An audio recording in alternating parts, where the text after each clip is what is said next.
please, with all due respect. Thank you very much. Now, we are following up with the technology people and we are hoping that they will resolve the problem. Now, the Honorable, the President. Honorable Speaker, ke a o dumedisha le wena Sello Malema, Ntate Sello Malema. Ke leboga potšišo ya gago. Mara ha o no mametse botse. If you were listening very carefully, you would have heard that I did address the question. Much as you don't want me to talk about processes that need to be embarked upon to assess anybody's performance. From a CEO to a manager, their performance needs to be assessed. And that assessment needs to be embarked upon by the properly constituted body. Now, one of the reasons we have boards is that managements of entities, be they state entities or even in the commercial world, account to boards. And in this case, it is precisely the process that has ensued. Now, you may not be very pleased with that type of process, but that is the most fair process to anybody indeed, and that is the best process that I know, that a board that has been appointed should be the one that does that. Now, as there's no state entity that has had as many CEOs as Eskom. And if you start counting them, they are more than 15 or even close on to 20 in the 28 years of our democracy. Now, we need to have a proper assessment of the performance of everybody at Eskom. Just as we also need to have an assessment of the efficiency of our various power stations. And that process, as I said, is underway. Now, I'd like us to allow the board to embark on this process, and they will be able to brief the shareholder what their own assessment is. And it is then that we will see how best they propose the matter should be handled. And I hope you do find this satisfactory. Eskom has gone through enormous challenges and difficulties. And I've often said that, and even as I met the many managers of power stations, and I said, let us give them the support that they need so that they can do their work. Where they fail, clearly action does need to be taken, but that is now a board matter. I hope wakwishisha and rekano bolela ka yona re kopane kwa Lesotho nna le wena empa ra kgona go bolela ka yona nako engwe re kopana re ka kgona go bolela re bolele ka Sevenda le ka Sepedi go mme re tla kgona go kwishishana ga botse mare ke a leboga maikutliso a gago. Thank you. Thank you, Honorable the President. The second supplementary question will be asked by the Honorable J. Chabalala. Thank you so much, President. Members of the President, while the question was asking about CEO, I thought maybe it's quite important for us to say we welcome the new board as led by Mr. Mpomagwana, a man of good credibility, who has sustained SAFCOL, who's been the board chairperson of SAFCOL, a SAFCOL that would have received unqualified audit opinion, and who would have been self-sufficient, a state entity that we're very proud of. So we wish him luck with the entire team, President. We've got confidence in him that he will bring back what we really need. Honorable President, there are sections of society, particularly small business and low-income households, that draw morbid satisfaction with the issue of load shedding, because it affects households, electric appliances as a result in foregone revenues for small businesses, among other things. While these sections of society, Mr. President, had hoped that the Minister of Finance in his MTBPS would have announced the sustainable solution to address Eskom debt, which currently denies the utility a space to conduct its reliability maintenance to minimize load shedding. This was not the case. Its announcement was really of this solution, Mr. President, was postponed to next year, 2023. Therefore, Mr. President, the most important question is that small business and low-income households that are loathsome about the issue of load shedding would really appreciate your response to these matters, Mr. President, but to also say what measures are in place to ensure that the postponement of sustainable solution to Thank you, address Honorable Eskom debt does Member. not affect the space in Eskom. Thank you, Thank Honorable you so Member. much. Thank you. Thank you. The Honorable, the President. Thank you, Honorable Speaker. Honorable Chabalala, thank you for the question. Coming to the announcement that was made by the Minister of Finance, indeed, the finality of everything will be properly announced in February. The Minister has signaled government's intentions with regard to supporting Eskom. And I do believe that that signaling has contributed to the re-rating of Eskom as an entity by the financial markets. And clearly the issue of giving support to small businesses and indeed large businesses as well as our households is a matter that is of great importance, and it is top of mind in the minister's mind as well. And it's a matter obviously that needs to be looked at within the broader scheme of our fiscal processes. We were not able to have it dealt with right now.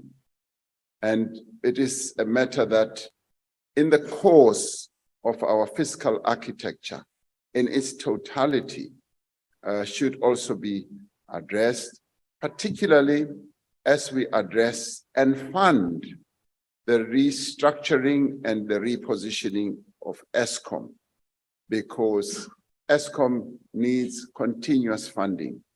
During the load shedding period, Eskom has been burning quite a lot of money, burning diesel, and which runs into billions of rands. And that has to be funded. And Eskom, with the debt that it's carrying now, finds that that burden continues to increase.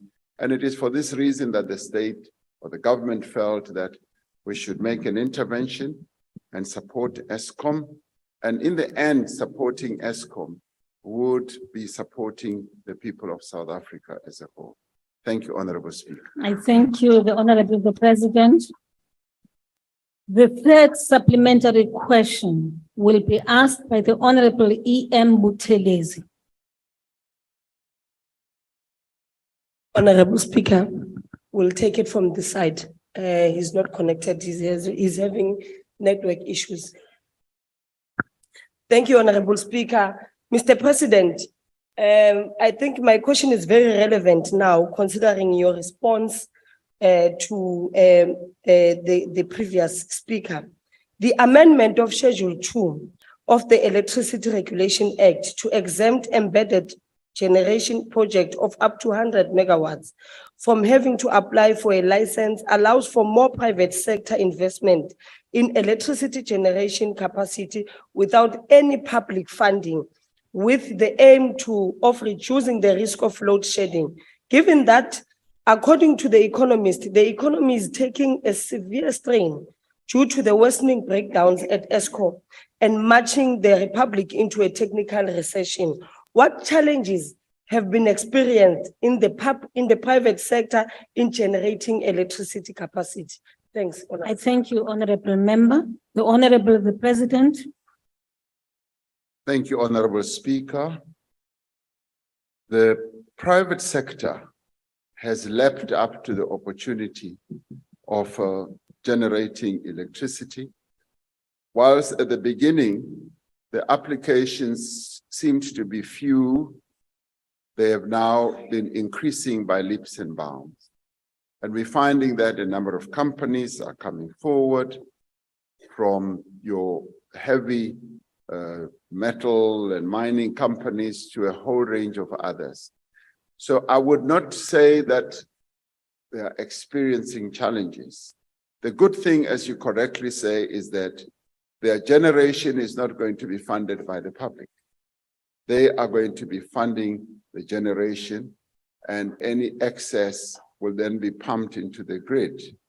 And that is something that we should welcome, because lightening the burden on Eskom with regard to funding further and more generation is an important one. Not that Eskom is going to stop generating electricity, as other people have thought that we're weakening Eskom in this regard. We actually even strengthening Eskom so that more electricity can be generated. As our economy grows, even at the paltry levels at which it is growing, it requires more and more generation. So the private sector is going to be filling in a very important gap as far as I'm concerned. Thank you, Honorable Speaker. Thank you, Honorable President. The last supplementary question will be asked by the Honorable A.M. Sheikh Imam. Thank you, Honorable Speaker. Mr. President, I had the opportunity the other day of watching a video of a gentleman who says he is the most skilled and expert on energy in South Africa, more than anyone else. And he's of the opinion that you will not solve the problem at Eskom, and even your alternative energy that you're talking about will not work. And he talks about the leadership that we have currently at Eskom, including the board. And he's of the opinion that unless you deal with the actual leadership and skills and ensure that those people at Eskom acquire those skills, you are not going to solve the problem. And the focus on alternative energy supply is equally not going to solve the problem of this country. Could you kindly tell us why you are convinced, Mr. President, that the process you're now following will indeed solve the Eskom problem challenges once and for all? Thank you. Thank you, Honorable Member. The President.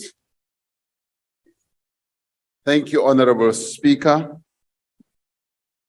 Honorable Imam, I'm always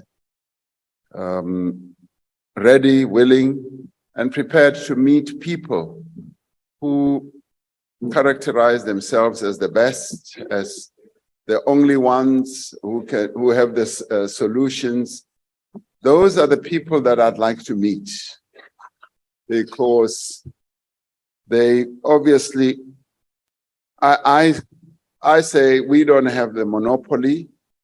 I would think that all of us seated here, we don't have the monopoly on everything that is best to be done in any endeavor. But meeting somebody like that would really be not even a blessing. It would be something that just blows my mind. So I would like to meet them. But having said that, and not seeking to be critical of the gentleman that you were talking about, I mean, some of the things that the gentleman is saying are true. We need skilled people. We need people with great knowledge and expertise, and obviously he has more than anyone else. So at Eskom, we are focusing on improving skills. We are focusing on bringing the skills in-house. There were many people who were very experienced at Eskom who left years ago. And as I said earlier, we're seeking to bring those back. Now, the renewable programs have been proven to be to have great efficacy in many parts of the world. I was recently in Saudi Arabia and had an opportunity also of listening to people from that part of the world who were able to tell us or me that they are now more and more becoming reliant on this great endowment that Providence has given them, which is the sun. And it's being utilized to great effect. I was in the Northern Cape some 2 weeks or so ago, and I had the opportunity of going to a power station that uses the CPS process, which is utilizing mirrors that are directed towards the sun. And the sun then beams its rays into a container that then generates steam and then turns the turbines. And the electricity available factor is 85%. Whereas with wind and solar, we get slightly less. So these are technologies that are being developed all the time. And a number of countries in the US, in the Middle East, are gravitating in that direction. So renewable energy, much as people may think, does not give us base load. I found that the CPS system does contribute to base load, and it's a process that we should look at. And if you recall, our integrated resource plan says that we should have a mixed energy architecture to be able to use wind, sun, solar, hydro, even nuclear, as well as gas and the coal that we are also using now. So it does not exclude renewables. So renewables are very much part of the whole architecture. And I don't think it would be wise, even if in the eyes of the world's expert that you met or listened to, believes that we should discard renewables. We are not ready to do that. We are committed to a particular path, which gives us optionality across all sources of energy. And I think we should stick to that path. Thank you very much. Thank you, Honorable President. Honorable members, I'm informed that there is interpretation on the virtual platform. There are capacity challenges, re-availability of all language here right now. This is caused by the fact that the National Assembly and the NCOP are sitting simultaneously, and they are both on hybrid, which means that there must be 4 interpreters at any given time per language. I'm now I've directed the administration to attend to this matter. So please bear with us, honorable members. I thank you. Honorable members, we are now on question number 21, and it has been asked by the Honorable R.M. Semenya. The Honorable, the President. Thank you, Honorable Speaker. The Infrastructure Fund is an important part of our economic stimulus and recovery plan. This is because the substantial contribution that infrastructure investment can make to economic growth is quite substantial. The Infrastructure Fund provides government support for the co-financing of projects that blend private and public capital resources. This is intended to encourage greater involvement of concessional lenders in our public infrastructure effort and build a credible pipeline of social transformation projects over the short term to the medium term. Government has committed 100 billion to the Infrastructure Fund. The fund will use government's investment to leverage almost 1 trillion rand worth of infrastructure investment over the next 10 years through the Blended Finance Initiative.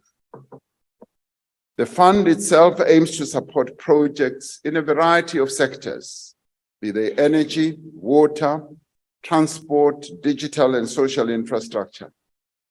The Infrastructure Fund has packaged a number of what I would call catalytic infrastructure projects, currently to the value of 21 billion rand. Of these, projects worth 2.6 billion have been approved by National Treasury's budget facility for infrastructure, with the remainder to be sourced from project owners' equity and a significant component of debt. Social infrastructure projects approved for funding include student housing infrastructure and social housing as well. Phase 1 of the Olifantspoort and Ebenezer Dam supply project was also approved. The Infrastructure Fund has submitted 8 projects for the next big window of the budget facility for infrastructure. Now, these projects are in the areas of water and sanitation, transport, mixed-use developments, as well as accommodation for students.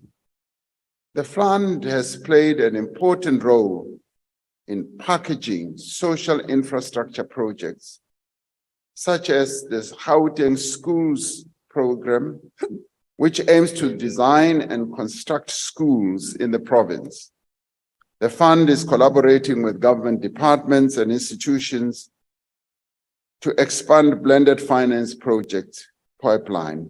Projects that could form part of this pipeline would stimulate socio-economic development through investment that will enable effective wastewater treatment plants, efficient cross-border trade and movement of people. Now, the fund has taken some time to get going, but it is now proving to be an important driver of new investment in social infrastructure.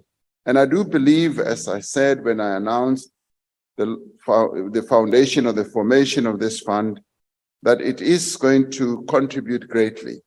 And already at its beginning stages, it is proving to be the case.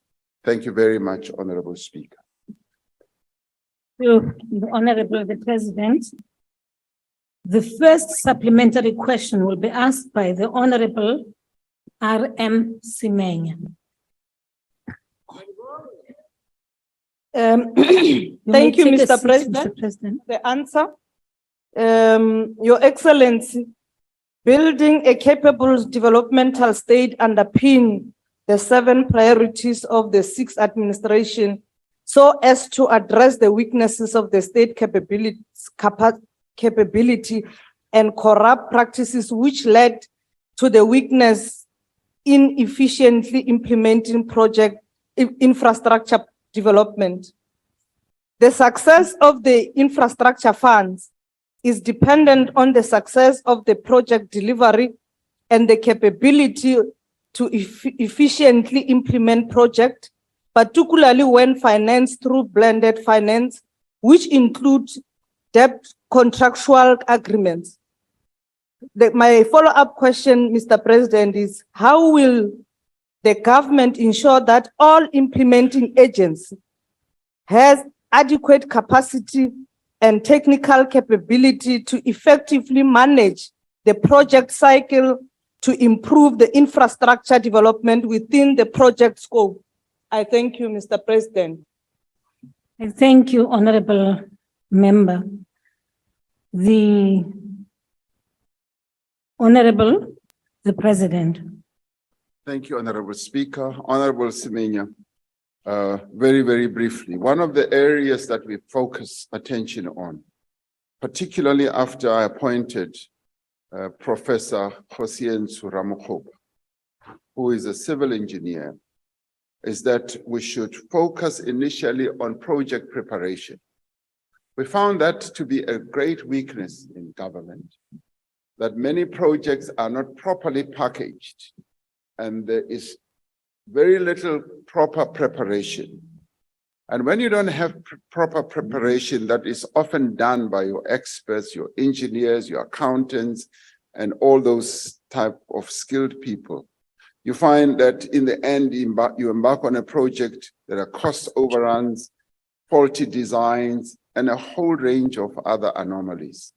So project preparation has been an area of focus, and I'm really pleased that we were able to find a person who's an engineer, bring them into government, into the presidency, working together with the Ministry of Public Works and Infrastructure to focus on that. And through that, they've been able to attract skilled people and even train young people who are being educated in the variety of disciplines like that. So I do believe that we are now better prepared to embark on major infrastructure programs or projects because the preparatory work has been really well packaged. Thank you, Honorable Speaker. I thank you, Honorable President. The second supplementary question will be asked by the Honorable, the Leader of the Opposition. Thank you, Mr. President. Mr. President, talk about new infrastructure means very little if we can't maintain existing infrastructure. Now, Durban, for example, is facing an economic and environmental disaster. I visited eThekwini last week, and 17 of their 22 wastewater treatment plants are not working. 80% of the sewage pump stations are not working. This means that raw sewage is literally pouring into the city's rivers, onto the beaches, killing ecosystems, and into the sea. And it's polluting the beaches and the harbor. Now, most of the major beaches in Durban are now closed and are unlikely to open in time for the very important summer tourist season. International rugby matches have had to be cancelled, and there's doubt over next year's Duzi Canoe Marathon. Durban desperately needs its tourists in summer season, where it can make sure its hotels and restaurants and the economy can keep moving. The threat of the E. coli infection is going to prevent that. Now, clearly, eThekwini cannot fix this mess. 6 months later, they're still blaming the floods. And so I must ask you today, Mr. President, what is your government's plan to try and prevent this environmental and economic catastrophe in Durban? I thank you, Honorable Member. The Honorable, the President. Thank you, Honorable Speaker. Thank you, Honorable Steenhuisen, for pointing out. I know you're not an expert. For pointing out the challenges that eThekwini is facing, and specifically Durban. But let me say it's not only Durban. It's a number of other places also around the country where wastewater treatment plants have broken down to a point where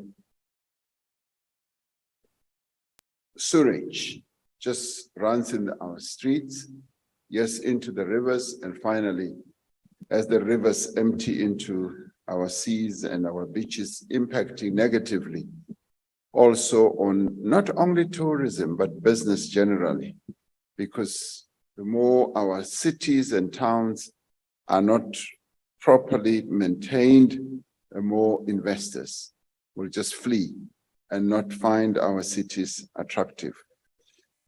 Now, this challenge in Durban has been identified, and I've discussed it quite extensively with the mayor and the deputy mayor as well, as also with the premier. And as I said, it extends beyond just Durban. The important thing is that the realization is there and the will to address it is also there. What we need to harness and to bring together is the skills that need to be brought to bear to address this challenge.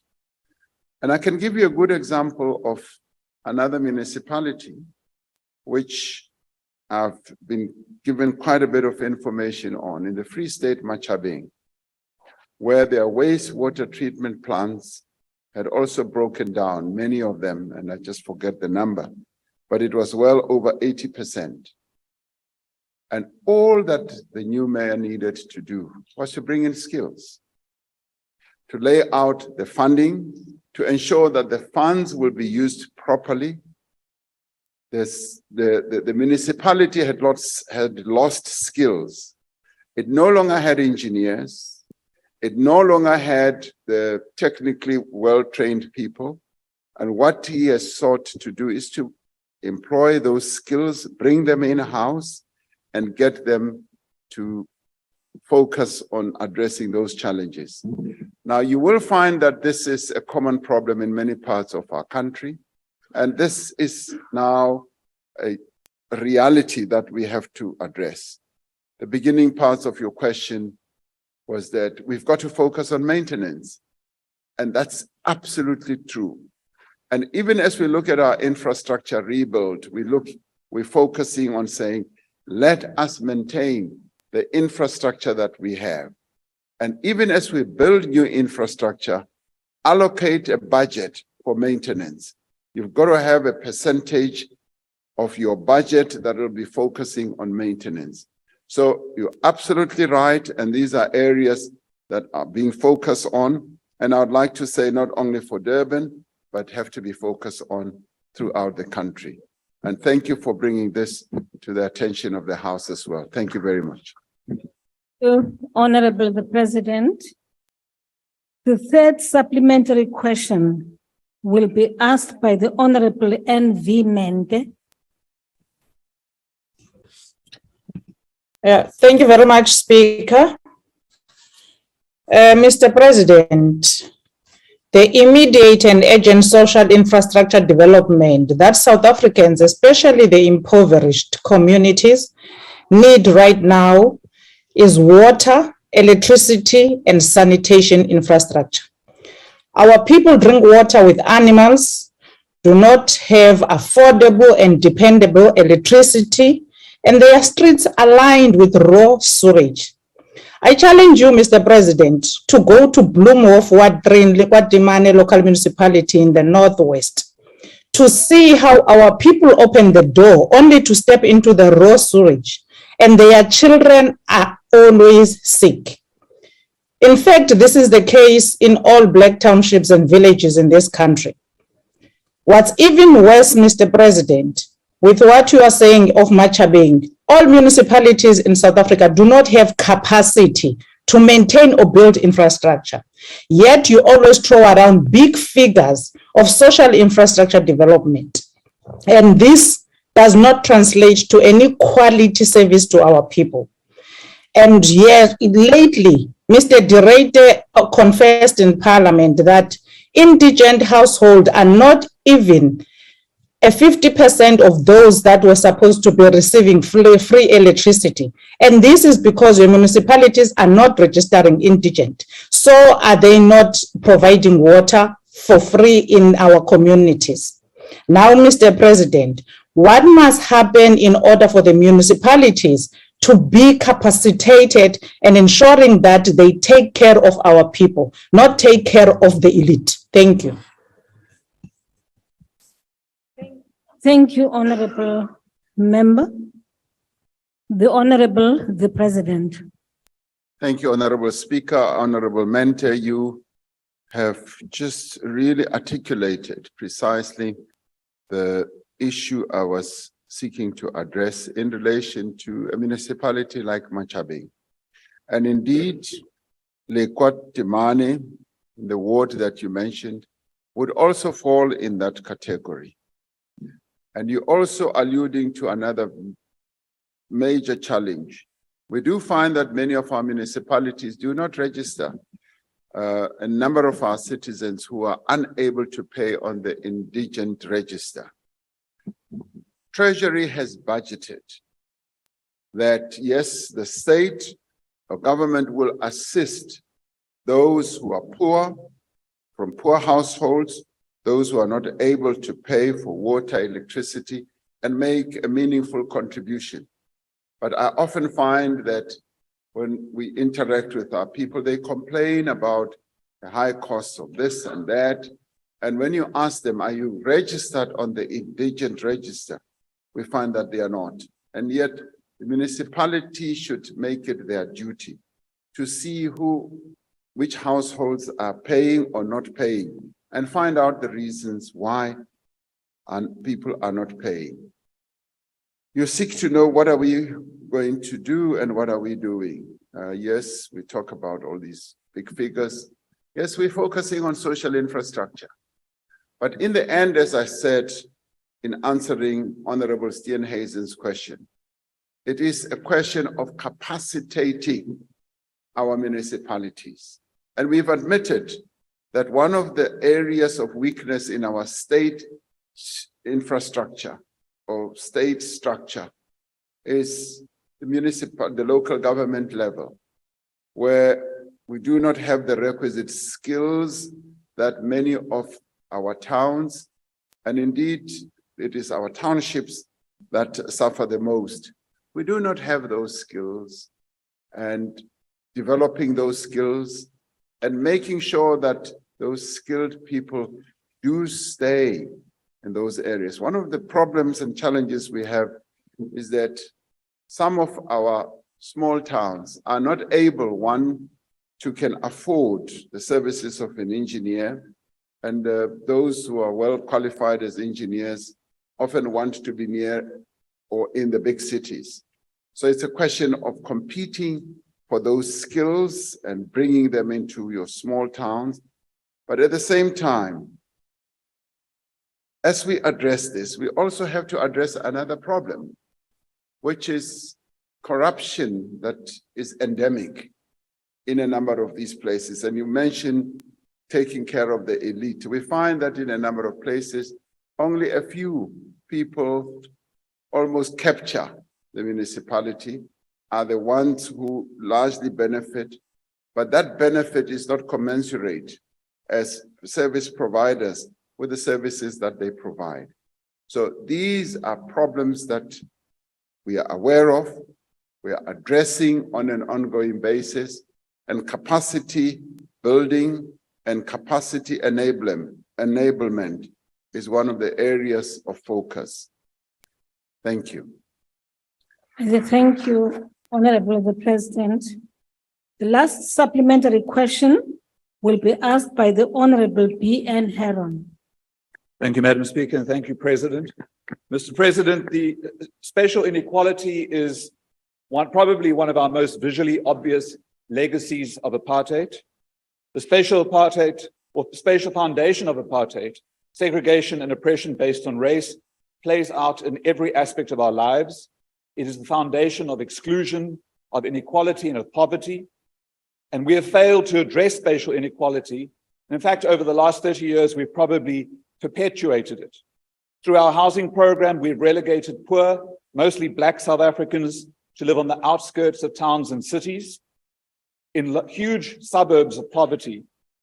SPLUMA, the Spatial Planning and Land Use Management Act, was meant to address spatial integration, but it has failed. We have failed to deliver a national mandatory inclusionary housing policy.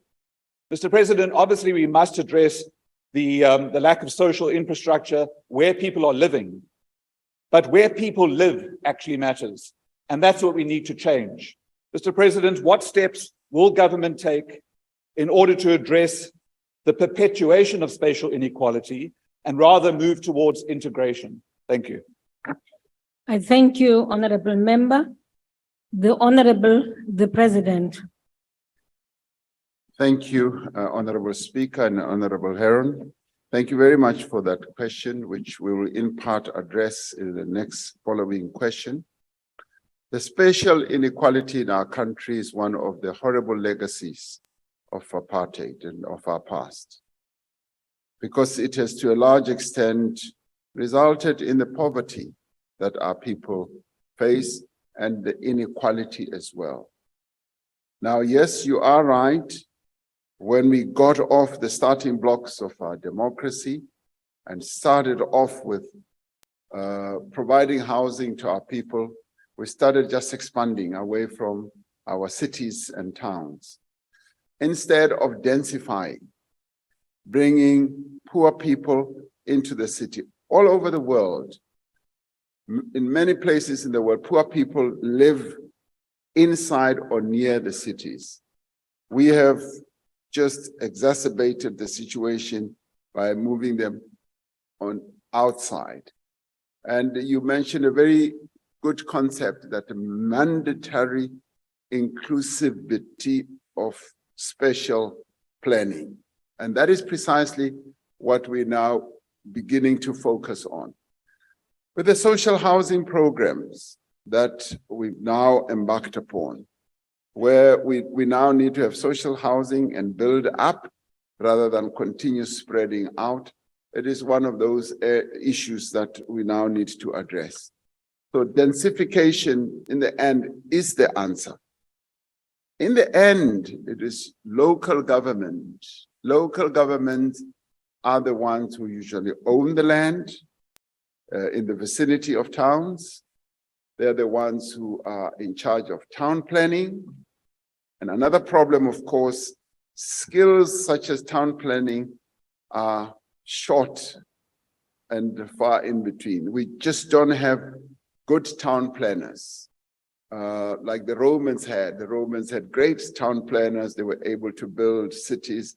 And if you look at the development of cities or just civilization, it was around building cities that humanity was able to move forward. Now, we need to do that. We need to bring people back into cities, particularly poor people, and do it through a mandatory inclusivity or inclusionary process of densification. So on that one, you are spot on, and I don't think we'll ever find anybody who disagrees with that. Because the amount of money that people spend on transport, where they spend up to 40, sometimes 50, 60% of their earnings on transport. But not only that, just the hours, the time that they spend in transit just to go to a workplace, and where they actually change modes of transport up to 3 times before they get to work, is totally unacceptable. And we need to turn back this horrible apartheid legacy and make it much more modern and to fit our situation and conditions where we have to address poverty and inequality more effectively. Thank you very much. Thank you, Honorable President. Question number 22 has been asked by the Honorable N. Singh, the Honorable the President. Thank you, Honorable Speaker. The Presidential Climate Commission is really an essential part of our country's response to what we have described as the existential threat to climate change. The commissioners, supported by the Secretariat, make recommendations to government on the implementation of a just transition for our country. The Commission recognizes the high levels of poverty, inequality, and unemployment in our country. They also recognize the intensity of our greenhouse emissions and our economic vulnerability to a global transition to a low-carbon economy. This Commission's recommendations to date have therefore focused on enhancing South Africa's commitment to lower emissions through a more ambitious, nationally determined contribution and establishing a framework to guide a just transition. The Commission will now focus on developing an implementation plan for the just transition framework together with all relevant stakeholders and institutions. This will include research work on the net zero pathways for each sector of our economy, local government planning, climate resilient development, and funding the transition journey that we have to embark on. An immediate priority is making recommendations on the energy mix and energy governance to achieve mid-century net zero emission target. These recommendations are due in the first half of 2023. The Presidential Climate Commission has a further function, which is to monitor and to evaluate government performance, against the implementation of our climate commitments. The ambitious actions that the Commission has proposed, which have been developed through extensive stakeholder engagement as well as consensus building, will play a significant role in enhancing the effectiveness of our country's response to climate change and the implementation of a just transition. I think all of us look forward to those recommendations that are still in the making to ensure that we navigate our way through a just transition. Thank you, Honorable Speaker. I thank you, the Honorable the President. The first supplementary question will be asked by the Honorable N. Singh. Thank you very much, Honorable Speaker. Thank you very much, Honorable President, for your response. Now, Honorable President and colleagues, as we are all aware, climate change is having a serious effect on the lives of people, not only in South Africa, but around the world. We see these floods, we see earthquakes, and we see all sorts of damage taking place to society. So we are certainly in a race to transform energy supply around the world, making it cleaner, more efficient, and more reliable for everyone. But at the same time, it must be good for our health, climate, and the economy. Most of our energy in South Africa is derived from fossil fuels, which directly increase climate change and air pollution. And reducing emissions is critical, but so is the breaking of the world's dependence on fossil fuels. Now, Mr. President, you are aware and we are aware that South Africa has been promised billions of rand of investment into the development of South Africa's energy sector. And this money is committed particularly to South Africa's transition to cleaner energy sources. Last year, this program was promised 8.5 billion rand. This year, Germany promised a further 301 million euros.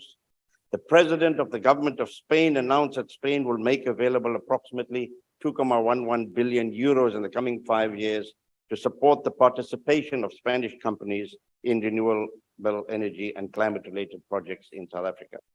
Now, Honorable President, I think the question and the issue that the Commission is dealing with must be dealt with as expeditiously as possible, because there are fears amongst people that are employed in the coal mining sector and in the coal-based plants that they will lose jobs. What I'd like to know is, are we doing enough as government?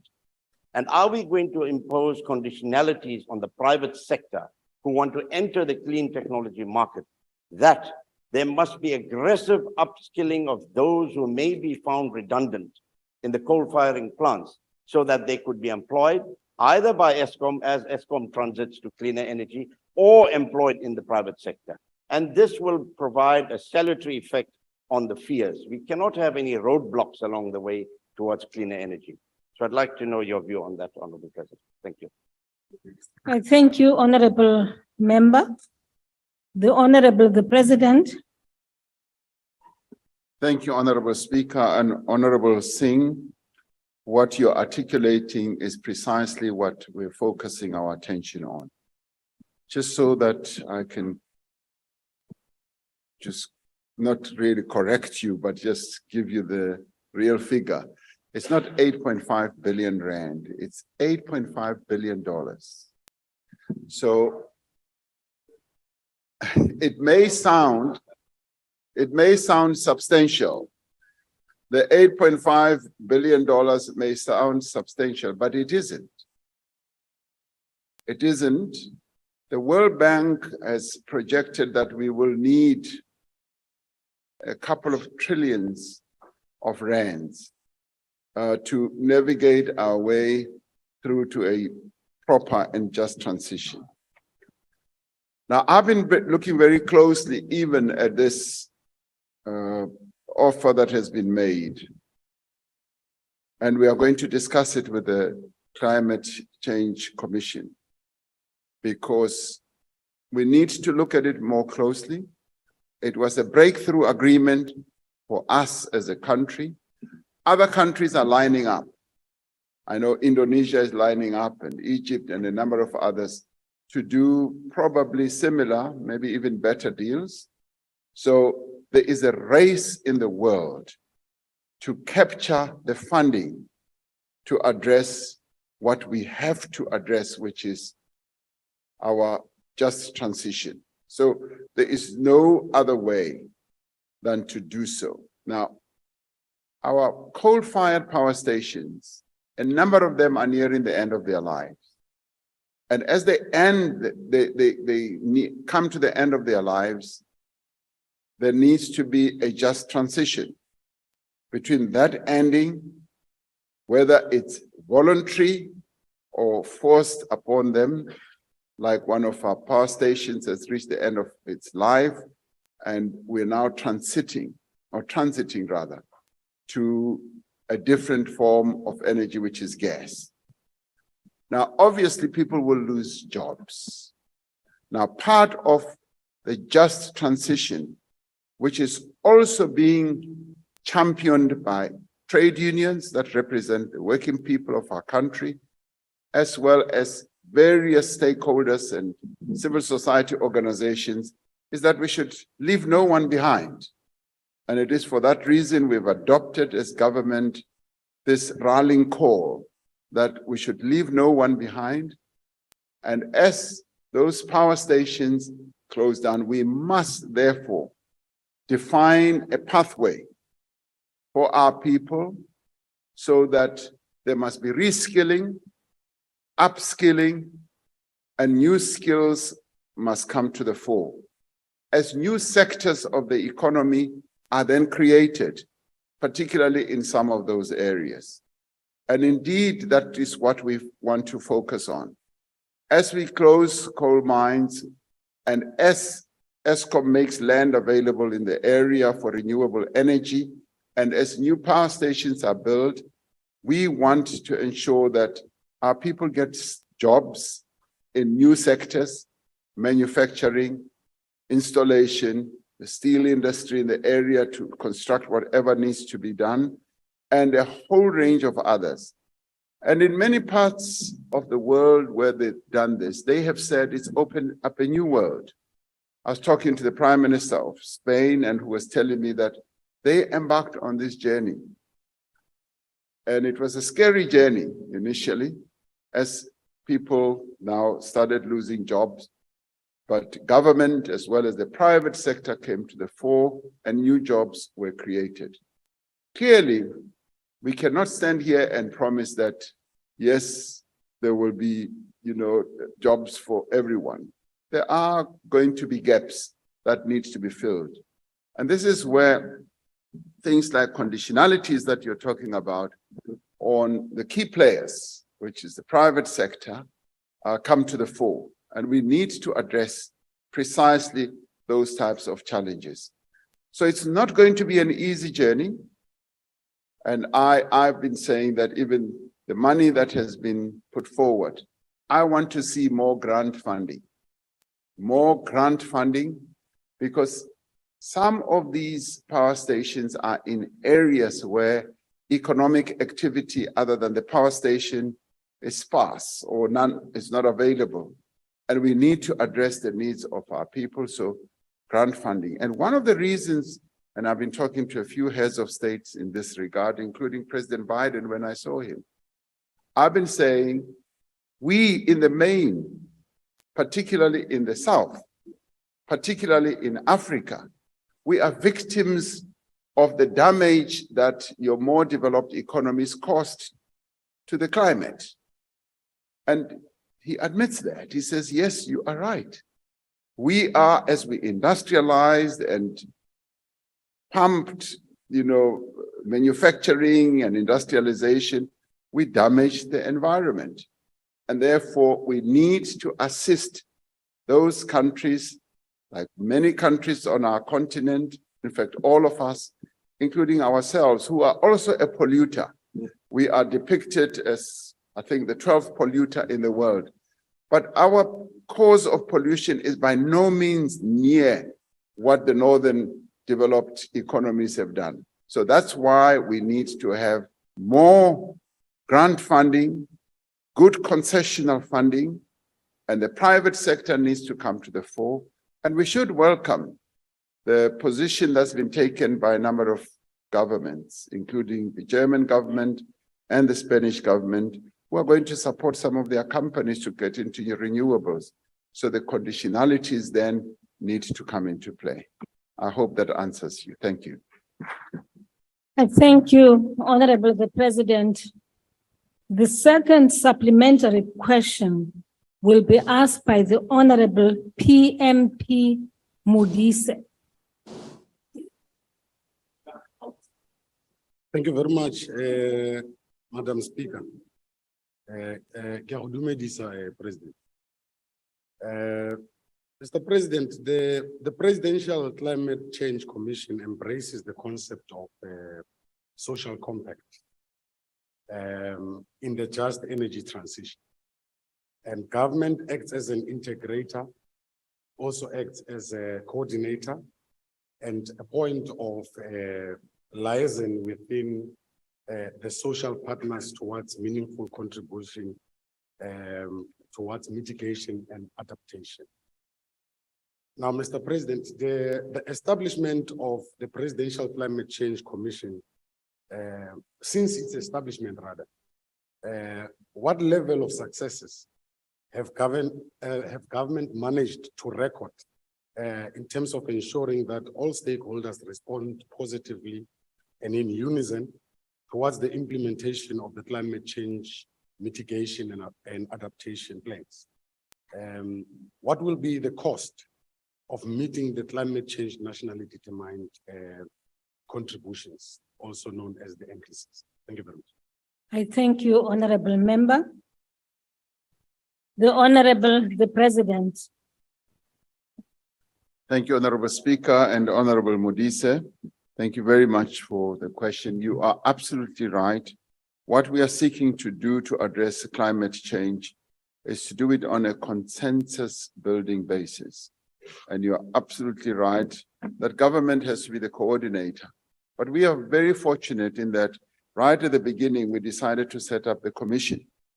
The commission brings together various role players, from non-governmental organizations to government institutions to the private sector, as well as government and ministers. So we all together in this commission, and we exchange wonderful views. And there are also scientists, people who are well-versed, and some of whom could be world experts, as Honorable Imam was saying, who are so knowledgeable about the sector and who are also broad in terms of the various subsectors of environmental issues and challenges. So all this is brought together through this commission, and its task is really to seek to define a pathway for us to navigate us through the transition, to come up with very clear recommendations on what we need to do. What is the mitigation initiatives that we need to embark upon? And how do we need to adapt? So all that is going to come through their recommendations. What they have done so far is to actually define a very broad framework. They've given us a broad framework, and I'm glad that they're all still sitting together with government, working on all this. What is it going to cost us? As I said, it's going to cost us quite a lot of money. If we look forward to 2050, it's going to amount to trillions of rands. And what we are insisting on is that your more developed economies in Paris promised that they would be able to fund the transition by up to $100 billion a year. Now, they have not lived up to those promises, not at all. They've come forward to say they want to reach agreements on the funding of a number of countries, and we were the first to do so, to get the $8.5 trillion or the offer, because it's still an offer. We still need to number crunch and finalize it. And as it is now, we appointed former Deputy Governor of the Reserve Bank, Mr. Daniel Minele. They've crafted a business plan that will help us to address this challenge in part. So that will soon be made public for discussion. And even as it comes out for discussion, it is not the definitive one. It is for discussion and input from various stakeholders so that our people can make their comments, be very critical as well as be very constructive. And in the end, we will emerge with a plan that will address our transition. This is possibly, as I said, it's existential for our nation, for our country, and we therefore need to treat it with the seriousness that it deserves, largely because we can see the damage that climate change is causing to various parts of our country. On the east, it's floods. On the west of our country, it's drought. And both these natural occurrences are causing a lot of damage to the livelihoods of people and to our economy. So it's therefore important. So it's going to cost a lot of money. That is why we're going to be focusing, even as we go to COP27 rather, in Egypt, in a few days, I believe, in a week or so. When we go to COP27, we will be seeking to focus on the issue of assistance, the support that we must get, and the mitigation process, and how we are going to adapt. So we are on a path that is going to give rise to a lot of angst and doubt and argument, but we have to embark on this journey together as South Africans. Thank you very much. I thank you, the Honorable President. The third supplementary question will be asked by the Leader of the Opposition.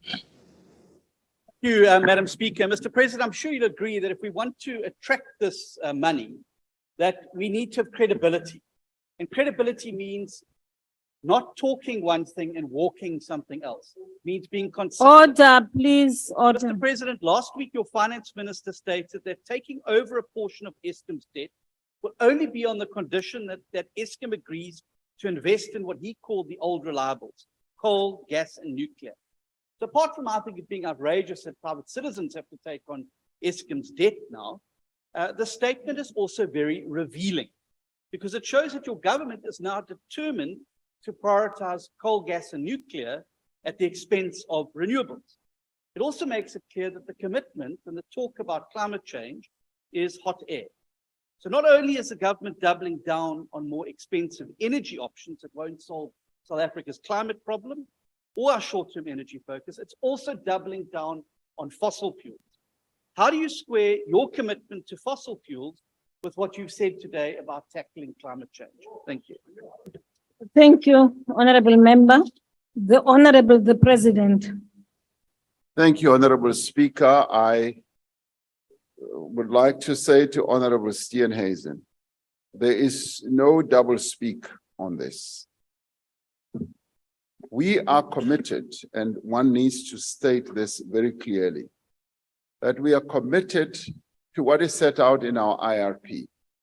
And our IRP is very clear on a mixed energy trajectory for our country, recognizing that fossil fuels are part of the challenge and the problem that is resulting in the emissions that we have. And we need to be alive to that, not only from an economic point of view, but also from a social point of view and a health point of view, because that is the other huge liability that we've got to address. So right now, we know that our path and our journey is to transit to a less emissions dispensation. And fossil fuels contribute to that. But at the same time, we are still reliant on our fossil fuels as we transit. And we cannot wish that away. We cannot airbrush that out of the equation. Fossil fuels are very much, and we've said it very clearly, even to those leaders that we are interacting with. I remember talking to the then Prime Minister of the UK, Boris Johnson, and I was saying to him, dear Prime Minister, we have just built two big coal-fired power stations. We've got others that are aging, and we accept that those that are aging, in the end, will reach the end of their life cycle, and they have to be shut down. And we are now in preparation for that eventuality. But at the same time, we've got these others where we've poured billions of rands. I even said to him, we've spent more than 100 billion on each one of them. And what do I do with them? Do I go shut them down? Yes, they break. I can't go and shut them down. So our transition has to take that into account as we now transit to other forms of energy.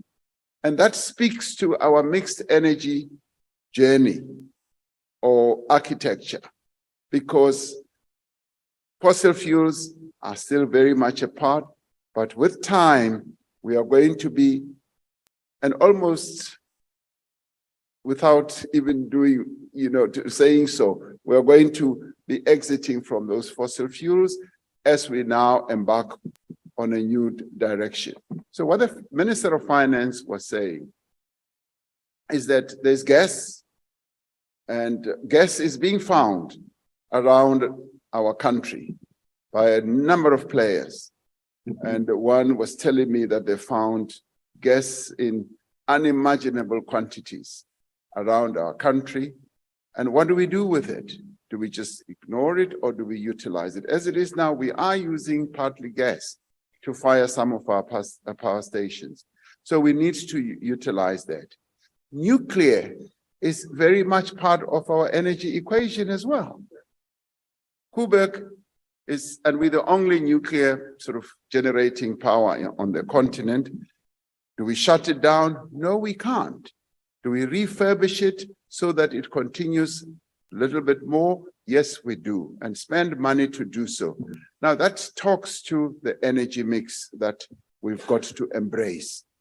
But all this is within the full equation of moving more and more towards lower gas emissions and getting to a point where we now have zero. And if we accept that, then we do not see any contradiction with what the minister said. And as he said it, I mean, it didn't, collapse the financial markets. And in fact, people even re-rated Eskom, because Eskom as well. And this is the one thing we've been saying about Eskom. Eskom needs to embark on the journey of renewables as well. And we want to strengthen Eskom to be able to do that. Thank you very much. Thank you. Thank you very much, Honorable President. The last supplementary question will be asked by the Honorable N.F. Shivambu.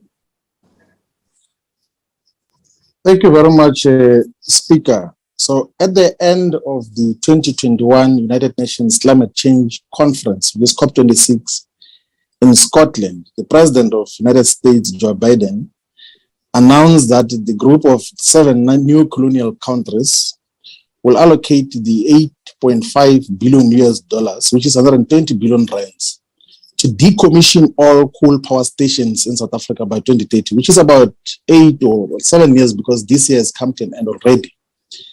And this is despite the fact that our country has spent northward of 350 billion constructing 2 major coal power stations in Medupi and Kusile. And despite the fact that 80% of our electricity in South Africa is from coal, which is the base load of our energy needs, does the intention to decommission all the coal-generated electricity include decommissioning of the still incomplete Medupi and Kusile within the next 7 years? And what will be the base load once we have decommissioned all the coal power stations by 2030? Because that is what your president, Biden, said we're going to do. Shouldn't we logically look into the clean coal technologies developed by the Council for Scientific and Industrial Research, the CSIR, which argues that there is a possibility of having clean coal technologies instead of a transition, which you admittedly have said today that you can't afford because it's going to be worth trillions of rands, and you do not have the trillions of rands because the economy is dwindling. We've got a huge debt burden as a country. That is basically the question of, shouldn't we be looking into the clean coal technologies that the CSIR says could be an alternative for energy generation instead of a misguided and directionless transition that is not going to secure our energy needs as South Africa? Thank you very much. I thank you, Honorable Shivambu. The President. Thank you, Honorable Speaker, Honorable Shibambu. You raise a very good and important question about the issue of clean coal technologies. Now, the CSIR is absolutely correct that it is a technology that needs to be looked at and possibly embarked upon. It is in the process and has been looked at, and it has been found, and especially by ESCOM, to be hugely expensive, massively expensive at the current moment, as to be a journey that is so expensive that we couldn't embark on it. However, technologies keep improving. They are improving, and we're finding that as technologies improve, they get better and better and bring about a number of better efficiencies. And Honorable Shibambu, like you, I look forward to technologies that could do that, not only in cleaning coal, but in generating electricity of a base load nature, which can give us electricity available factor, which is very close to 85 to 90% at any given time.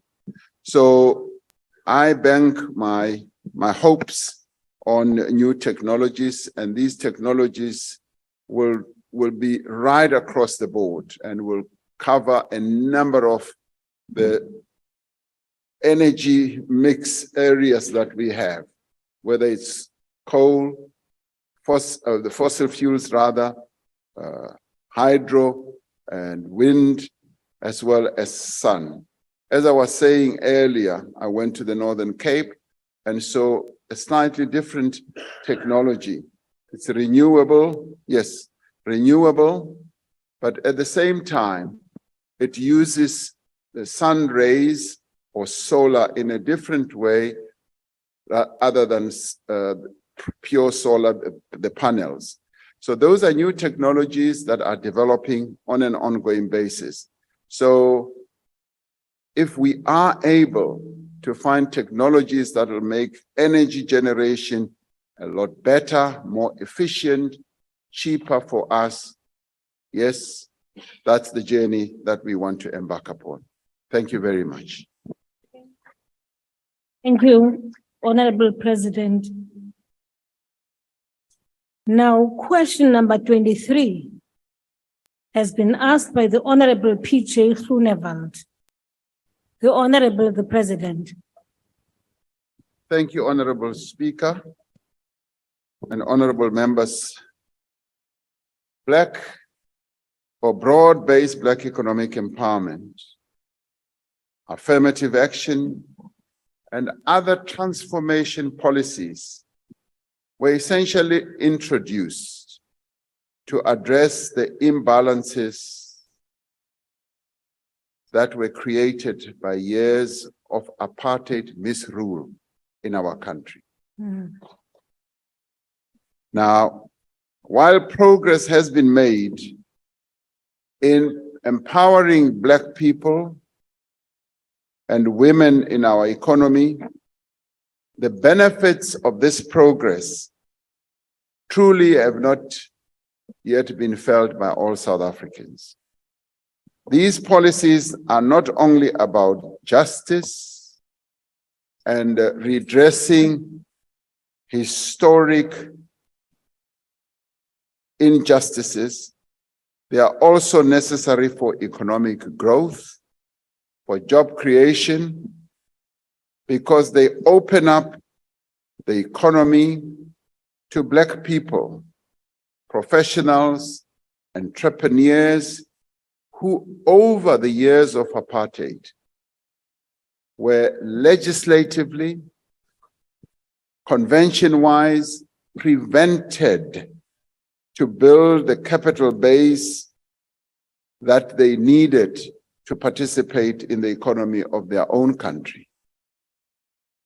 And unless we open up the economy to all, we will never be able to realize our country's economic potential.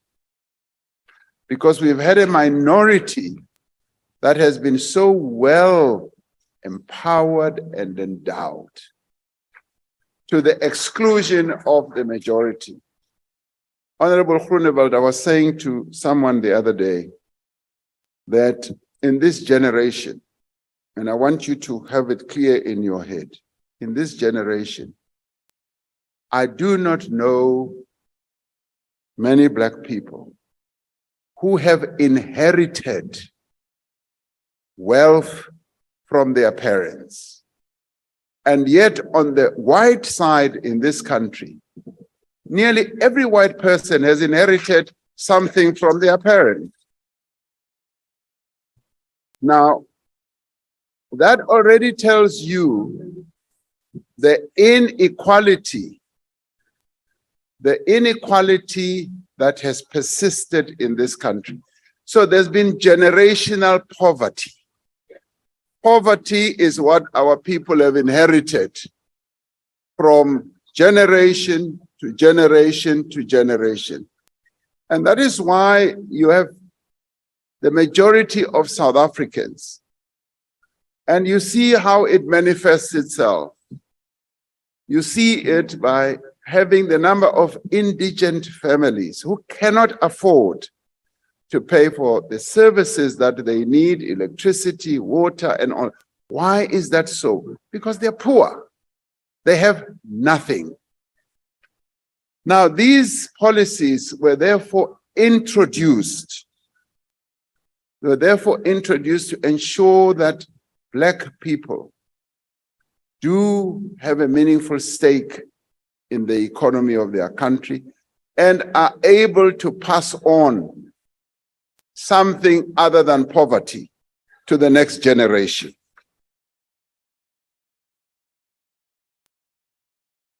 So in the end, the implementation of transformation and empowerment policies will and must continue without any doubt. Because if they don't, Honorable Groenewald, how do we address this anomaly that exists in our country? And how in the end do we ensure that there is an inclusive economy? And talking about an inclusive economy means that we must get as many people participating meaningfully from a skills point of view, from a wealth creation point of view, from a job participation point of view. And all South Africans must participate, remembering our past. Where do we come from? You know, I was the General Secretary of the National Union of Mine Workers. Now, on the mines, you had this law that said, it was in the Mines and Works Act, the law that said only white people could become certificated miners.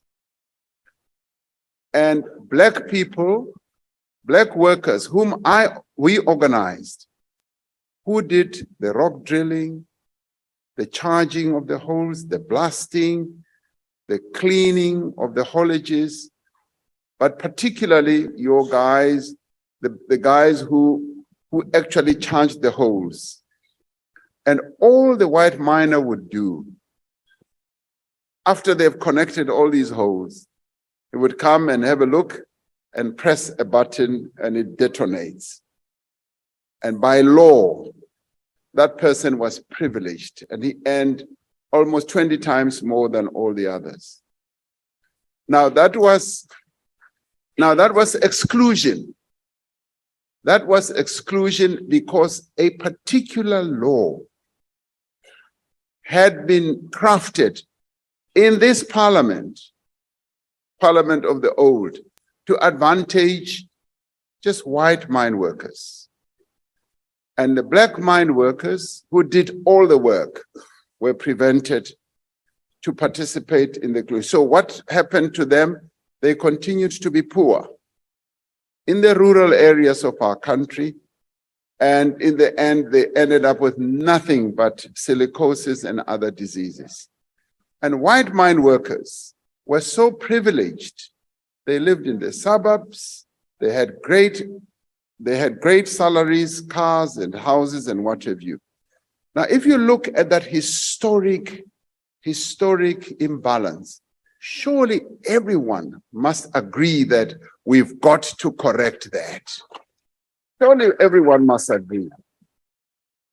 Now, Honorable Groenewald, it is this that needs to be addressed. And as it was addressed in the past to empower a particular race, we need to correct that and empower those who were not given those opportunities in the past. That's just the bare simplicity of the broad-based Black Economic Empowerment Act. And I know that you have a particular view. You have a particular view on this, and I would really like you to sit down and consider all these things. And I'll give you another good example. You know, ownership of property. Ownership of property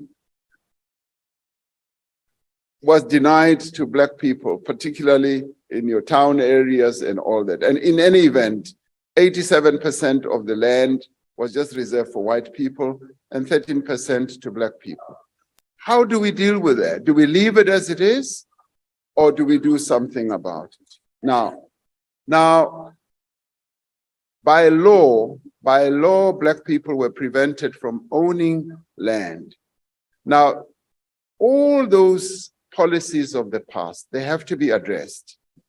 And all we have come up with is to say, let us transform what we had in the past.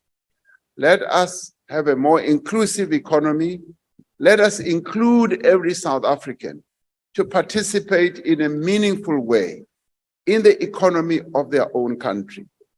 And that is just the simplicity of what broad-based Black economic empowerment is. And I hope that one day you do reach a situation where you are able to understand, because the laws are aimed at ensuring that Black people, women, youth, people with disabilities are given an opportunity for participation in the economy of their own country. And right now, what else are we doing? We are saying in government, and this is an affirmative action move, we're saying 40% of government procurement must be set aside for women-owned and women-led businesses. And when we say so, and I want you to listen to this carefully, when we say so, even white women-owned companies come to the fore and say, we want to participate, and they will not be excluded. The majority, of course, are going to be Black women-owned companies. That must be favored. So it is a policy that is meant to affirm the women of our country. It is meant to strengthen their participation in the economy. And all those reasons and parameters are what I hope you'll be able to understand and accept one day. I look forward to having a cup of tea with you so that we can discuss this in full. Thank you very much. I thank you, Honorable President. The first supplementary question will be asked by the Honorable PJ Groenewald. Geachte Speaker, through you, Honorable President, I accept the invitation for a cup of tea. The sooner, the better, because you have misperceptions as far as what I do understand when it comes to apartheid.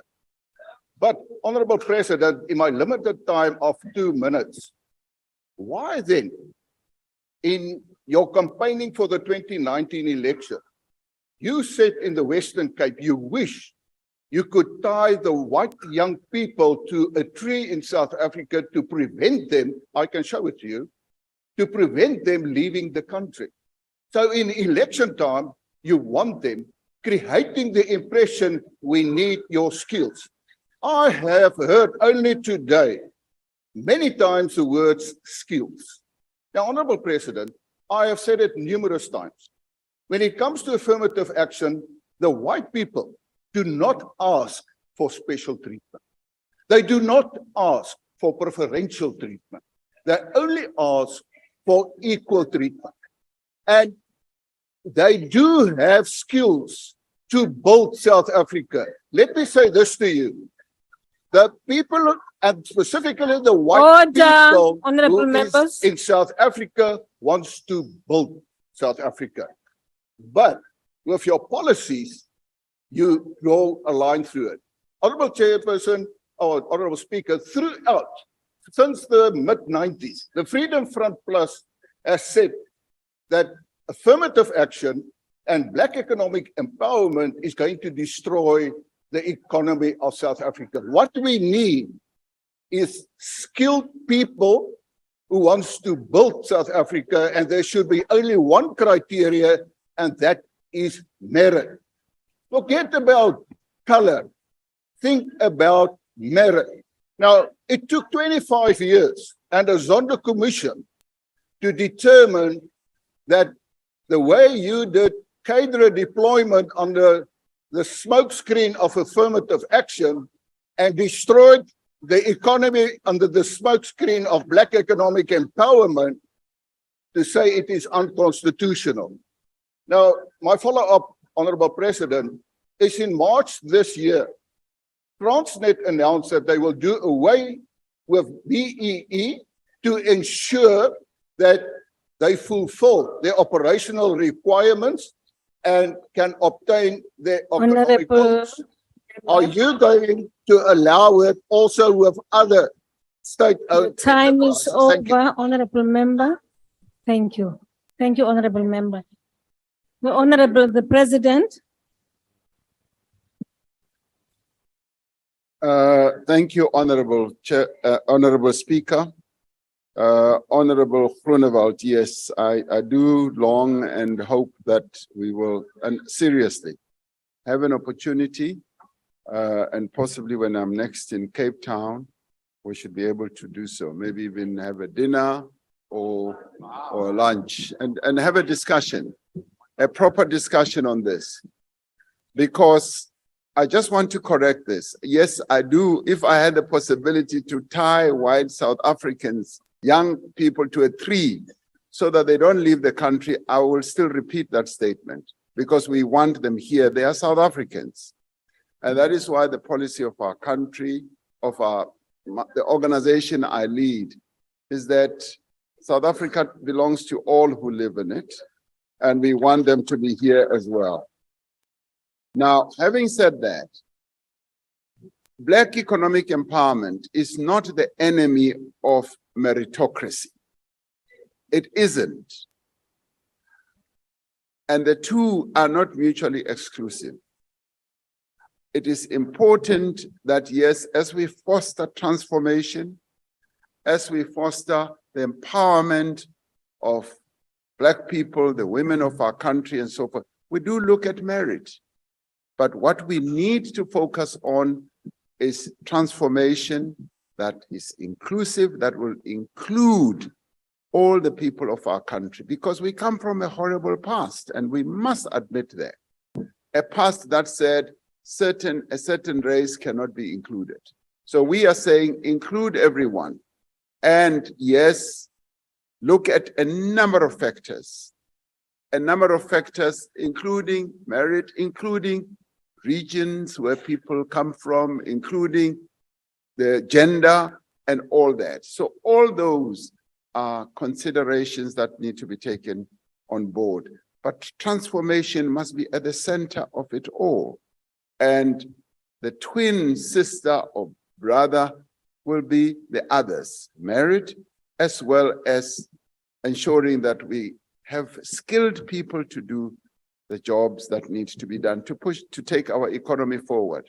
Now, in the past, even if you were a skilled Black person, even if you were super skilled, you were excluded by the law that was in place. And now we are saying, no, you cannot be excluded. You will be given consideration as part of the transformation architecture that we have in mind. So I'll have lunch with you when I next come. Thank you very much. Well, thank you, the Honorable President.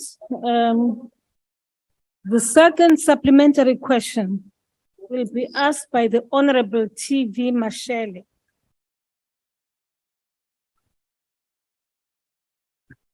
Mochaviseki President, BEE xikan'we na affirmative action I xitirhisiwa emavokweni ya mfumo ku tisa na ku antswisa vutomi bya vaakatiko va Afrika-Dzonga. Leswi tsariweke ka Freedom Charter xikan'we na the Ready to Govern document of the African National Congress. President, mi nga hi hlamusela hi laha BEE xikan'we na affirmative action swi nga tirhisiwa hi kona ku tisa ku hluvuka na ku antswisa vutomi bya vaakatiko va Afrika-Dzonga, ngopfungopfu vamanana na vantshwa. Nakambe President, how are we going to use these transformation policies to make sure that Black people are able to access Orania, that is a little enclave in South Africa? I thank you, Honorable Member. The President.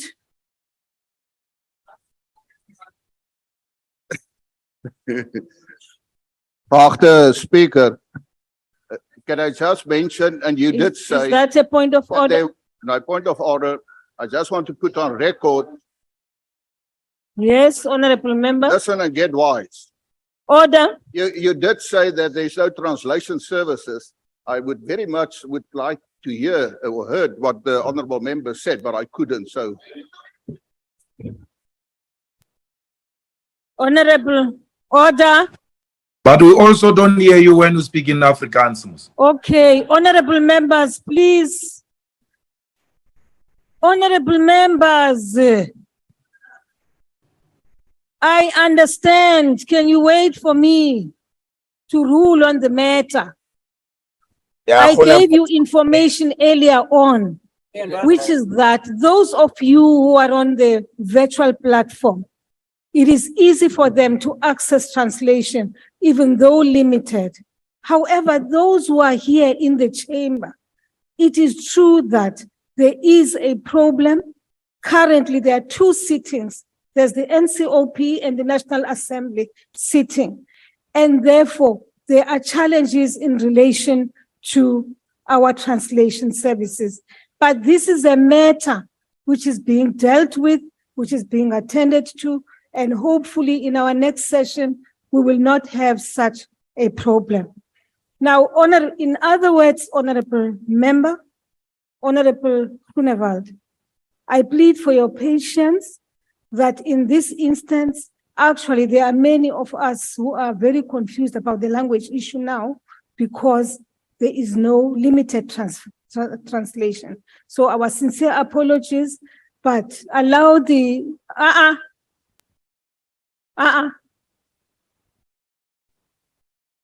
Then I will therefore allow the member who was The president was responding, I think, to a question from Honorable Mashele. Thank you. Honorable Speaker, thank you. Honorable Mashele, anta lava ku ri ni hlamula hi Xitsonga. Mara ku nga ku vanhu vo tala a va twisisi kahle loko hi bula hi marimi a hina hi ku translation yi nga ku a yi tirhi kahle la. So ni ta bula hi Xilungu ke. Now, the process of Black economic empowerment and transformation in general is so important. And you ask, what is it that we're doing? We've embarked on a number of processes. But in the economy, we are focusing on, yes, empowering, as I said, women to be preferred when it comes to procurement up to 40%. We've embarked on a Black industrialist program that is leading to the creation of Black industrialists. And I've heard some people have been very critical of this, but it is a program that, apart from getting more Black people to be participants at the height of our economy, there's also a job creation element that is in the process of development in that regard. And with this, we are seeing a great deal of progress. And progress obviously will take time, because apartheid and colonialism took more than 300 years to disempower our people. And we must not expect that it's going to be an overnight success with these policies that we have embarked upon. And over time, we'll be able to look back and see that indeed we've made great strides in the empowerment of our people. And as it is now, as we see it with many Black people participating in a meaningful way in the economy, that is the progress that we want to see. You mentioned Orania. I've never been to Orania, but I heard Honorable Steenhuisen expressing a wish that the DA should run Orania one day. So, yes, yeah, no. We run it as the ANC, but you are expressing, the DA is expressing a wish that they should run it. And I've never been there, and maybe the Honorable Leader of the Opposition, having been there, will be able to give you insights about what happens in Orania. Thank you very much. I thank you, Honorable the President. The third supplementary question will be asked by the Honorable the Leader of the Opposition. Thank you very much. Madam Speaker, I don't think that there's anybody in this House who could dispute or argue the President's exposition of how abhorrent and damaging apartheid's race-based policies were. And that's not the argument today, nor whatever the intentions of BE were. But let's look at what is practically happening on the ground. The Zondo Commission showed that BE has been central to corruption in South Africa, be it the 14 billion PPE corruption during COVID or the billions stolen through Eskom. A recent example, one of your own nephews, whose company scored contracts with 381 million rand from Gauteng Hospital. And you write that it's not being felt by the majority of our citizens because BE only benefits ANC-connected cronies. And it does so at the expense of everybody else, particularly the 35 million Black South Africans who remain trapped in poverty. They suffer shoddy service delivery because of the inflated prices government must pay to BE middlemen. Their 280,000 rand broom at Eskom is an example. Now, last week, Eskom board member Mteto Inyati spoke truth to power, and he said that BE will have to go if there's to be any chance of ending South Africa's electricity crisis. But why are you still clinging to this failing policy and not focusing on an empowerment policy that lifts people out of poverty and into opportunity, that is broad-based, that's not race-based, that focuses on poverty and not making BE fat cats, but lifting the millions of Black people in this country We have no opportunity at all, out of poverty and into opportunity. Thank you, Honorable Member. The Honorable, the President. Thank you, Honorable Speaker. Honorable Steenhuisen concedes that indeed what happened in our past was exclusionary, excluded Black people, and the policies that were pursued in the past were damaging, not only to the economy of our country, but to the people of our country. What BEE seeks to do and to achieve, and let's be clear, the whole concept of BEE is enshrined in our Constitution. It is a constitutional imperative. There's just no way any one of us can run away from that reality and dispute the fact that the Constitution is very clear. There was no equality in the past. The Constitution says there must be equality. The opportunities that were there in the past were only available to a certain group, and you now say cronies.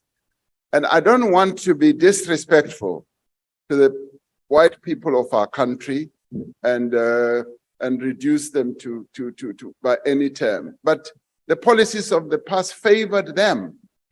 It privileged them. And many white people do concede that.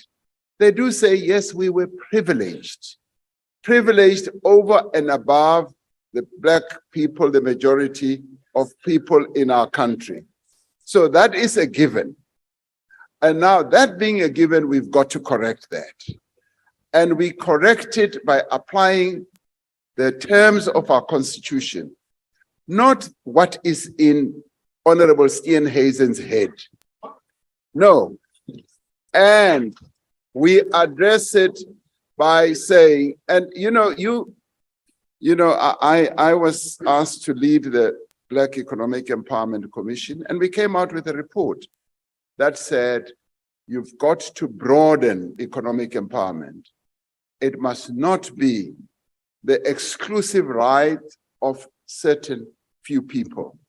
So that is why the act, now you keep saying my nephew, I don't even know this gentleman. And so let's not even get there. I don't know him. So There enough of this country. So in the end, the act says broad-based Black economic empowerment. And it focuses on the broadness and inclusivity. And where it has been used to just focus on a few, that has been the wrong application. It has been the wrong application, but its intention gets its origins and its foundations from our Constitution. Our Constitution is about broadness, it's about all South Africans. And I must insist that let us not throw the baby out with the bathwater. Let us focus on how we apply. Let's focus on how we apply broad-based economic empowerment so as to achieve precisely what Honorable Steenhuisen is saying. Now, he wants policies that we embark upon to benefit the majority. And he even says 35 million poor South Africans. It's much more than that, Honorable Steenhuisen. We've got to focus on all South Africans and make sure that our economy is so transformative as to include everyone. And if we can do that, and I'd like to call upon Honorable Steenhuisen that we do so. You see, the implementation of our Constitution has to be a collective act by all of us. And I also want to invite him to be part of the solution rather than be part of those who sit on the sidelines and criticize. So I invite you, I don't know what I invite you to, maybe half a tea, maybe to a drink. Let's have a drink together, then we can discuss this. Thank you very much. I thank you, the President. Drink, we have a drink. Order. Order. The last supplementary question will be asked by the Honorable NLS Gwangwa. Thank you very much, Speaker. President, wouldn't you say that to a large extent, the part of the problem is that we've been sold a superficial notion of reconciliation without marrying it with transformation? And now that we are trying to implement transformation, people want to remind us that all that we should do is to be content with feeling all warm and cozy and kumbaya without doing anything about the material conditions of our people. President Lyndon Johnson, in 1965, President once said, talking about the importance of affirmative action policies as they were necessary to achieve true equality in America, I said, but freedom is not enough. You do not wipe away scars of centuries by saying now you are free to go where you want, do as you desire, choose the leaders you please. You do not take a person who for years has been hobbled by chains and liberate him, bring him up to the starting line of a race, and then say, you are free to compete with all others, and still justly believe that you've been completely fair. President, quoting him again, that thus it is not enough to open gates of opportunity. All our citizens must have the ability to walk through those gates. I like the last part where he said, we seek not just legal equity, but human ability. Not just equality as a right and theory, as my colleagues are saying and suggesting here, but equality as a fact and equality as a result. That is what South Africa requires. Perhaps, President, what you should be addressing is exactly the gaps in implementation which have given a wrong perception to what was a well-intentioned policy to make sure that it's broad-based. But also, as we talk about this, driving this transformative agenda, perhaps what we should say is to call to order all the Black people who are hypocritical, who have been empowered by these policies. Now that they're empowered, they think they have the right to tell us not to empower those who were previously disadvantaged. It's the first thing we must say. And the last point, President, you know, I like affirmative action in Afrikaans is what? Regstelende actie. Pardon my pronunciation, I'm Xhosa. But it's corrective action in English if you do direct translation. So what we're doing is corrective action, correcting what was wrong. And we must remember that if not the only country, one of the few countries in the world which have had to adopt policies to affirm the majority, it's usually the opposite. Countries adopt affirmative action policies to affirm the minority. Now the minority is saying, don't affirm your people.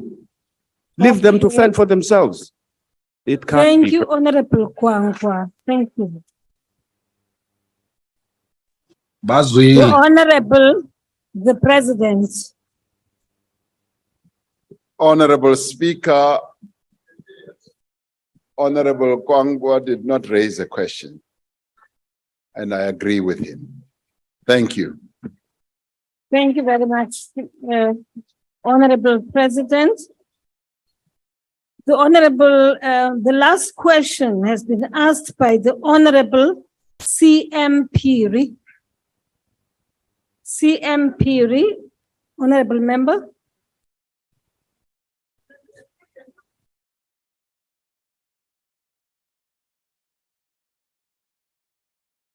The Honorable the President.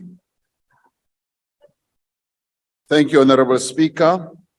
The impact of travel restrictions and lockdown measures in nearly every region of the world has led to a significant drop in airline activities and revenues.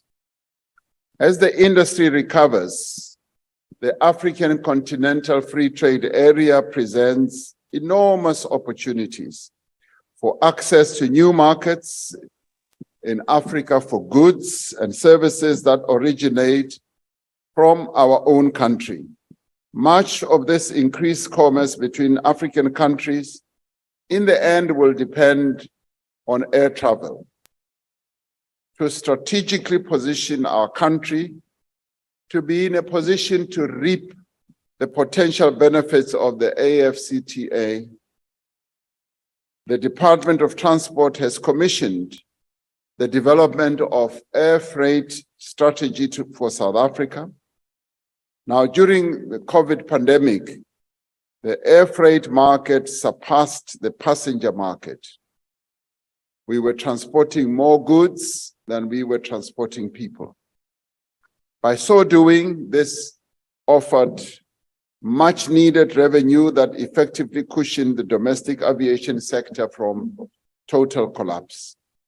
At the end and at the heart of this proposed strategy is the quest to find ways of being able to harness the growth of air freight to enable aviation entities such as the Airports Company of South Africa, Air Traffic Navigation Services, and the South African Civil Aviation Authority to expand their footprint.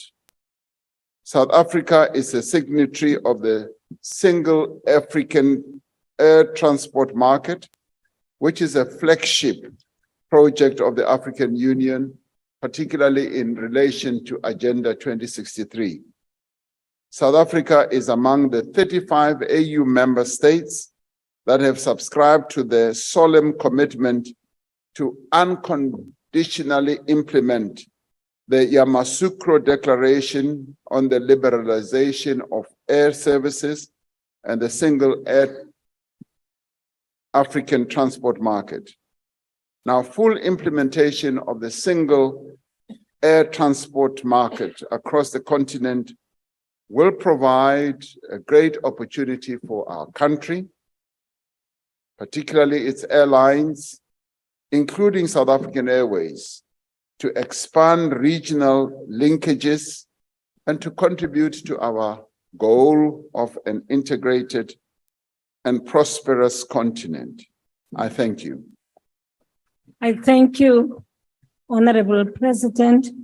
The first supplementary question will be asked by the Honorable C.M. Piri. Ndiko livhuwa mulangadzulu nṋe ndi muvenda ndikho ya Tshipembe nda ndi khou humbela uri vha songo ndrwa nga matombo ndi a resha mulise singo ḽa Ramabulana mukololo ndo livhuwa phindulo yavho mara fhedziha mukololo wa Tshivhasi ndo vha ndi khou ri sa ezwi vhunzhi ha mabupo apo na ngauri a khou aluwa ri tshi sedza kha shango ḽashu ḽa Afrika Tshipembe na mazhango oṱhe ane ra vha khao kana ane ra vha na vhudavhidzani nao, nda ndi khou ri a ri khou vhona hu tshi nga vha no pfufhifhadza kana na u tsitsa mitengo mabupo a khou hana a tshi aluwa kana hu tshi khou vha na mitengo ine ya vha uri a i khou swikelelea kha vhathu vhashu. Mara mbudziso yanga fhedzi muhulise ndi ya uri yo thoma ndi ya uri ndi afhio maga ane a vha uri a hone kha muvhuso uri a sedze kana a konise uri ri tsitse hedzi mbadelo dzine ya vha uri ndi dza nṱhesa. Tsha vhuvhili ha ndi uri muvhuso u khou ita mini u vhona uri mitengo ya nṱha ya mabupo aya a khou nambaho a tshi ya nṱha u ḓo itisa hani sa hezwi ikonomi yashu i khou tea u aluwa mara fhedzi ngori magavhelo a hone ndi ya nṱhesa i khou kandeledza vhane vha khou lingedza uri vha aluwe na vhoriṋe na kha mabindu maṱuku. Ndi khou livhuwa mukolelo. Thank you very much, Honorable Member. The President. Thank you, Honorable Speaker. And the Alivua Karadzi Kambudziso ine ya Bakoiveya Nimbudziso ya Utogo Ngamanda. President of Pindura nga Chikuwa nga uri kwaitela uri batu banji bakona upesesa zwavhuḓi uri ri kwamba nga mini ya. You raise an important question, and a question that is affecting many other people around the world. As I was saying earlier, prices of nearly everything have gone up, including air travel prices. We're finding that it has become extremely expensive to travel from place to place. The air tickets prices have gone up astronomically, and they are largely driven by the rise in prices of jet fuel, a rise in prices of logistics, as all these products have to be transported from one place to another, and rise in prices also of refinement of all these products. So the whole world is facing great difficulty. And it also leads to the rise and the fall of airline companies. Around the world, airline companies get formed, and in no time they collapse. And they collapse under the heavy burden of rising jet fuel prices and other operating costs as well. Now, you ask a question, what is government doing in this regard?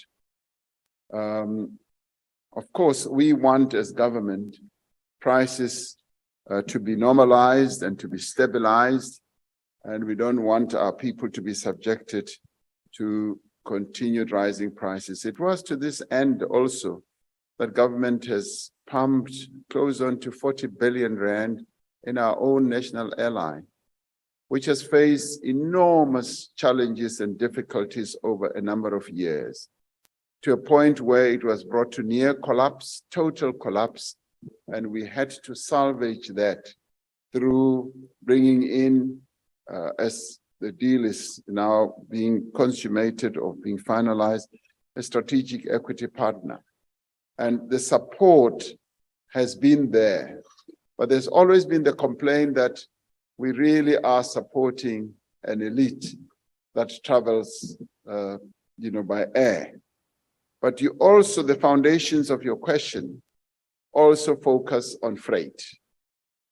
Freight is one area where we have seen enormous growth. And that is why my initial input to your question focused on the opportunities that lie ahead for freight transportation on our continent. And I find it very interesting that a number of our provinces are positioning themselves to be the freight hubs in our country. I went to the Free State. They want to see themselves as a freight hub. In Limpopo as well, they want to see themselves as a freight hub, because the opportunities that beckon with the African Continental Free Trade Area are quite ginormous, if one can use that term. They're enormous, and we need to capture them. As our manufacturers manufacture goods here, they need to be transported. And I do believe that through that, we may well see prices of freight transportation coming down. When the Prime Minister of Spain was here, he said they receive up to 87 million tourists. There was a time when 2 years or 1 year ago, and I just said if they could transfer just a quarter of those to our country, we would be very delighted. So with more air travel, and I think it could lead to some reduction of prices as we get more and more volume. And as our country becomes more and more attractive to tourist travel, we should be able to get to that point. I hope that is satisfactory to you. Ndolivu. Thank you very much, the Honorable President. The second supplementary question will be asked by the Honorable, the Leader of the Opposition. Thank you, Madam Speaker. Mr. President, you said be part of the solution. And on my first question, you responded saying you wanted an independent commission to look at developing the ministerial handbook. So I'm very proud to deliver to you a private member's bill that was tabled in Parliament 2 days ago by Dr. Schreiber, which does precisely that. Now, we know you're going to be very busy the next month, so the work's been done for you. There it is. Mr. President, it's indeed important for domestic airlines to expand regionally because not all of us can hop onto a helicopter and attend branch meetings. But domestic airlines are a crucial way to a mode of public transport.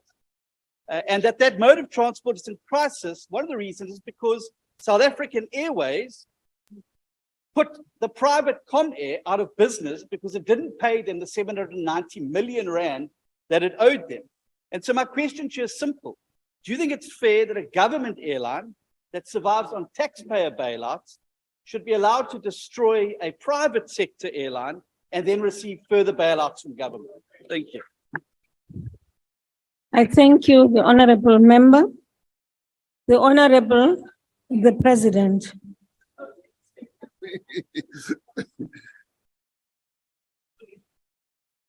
Thank you, Honorable Speaker.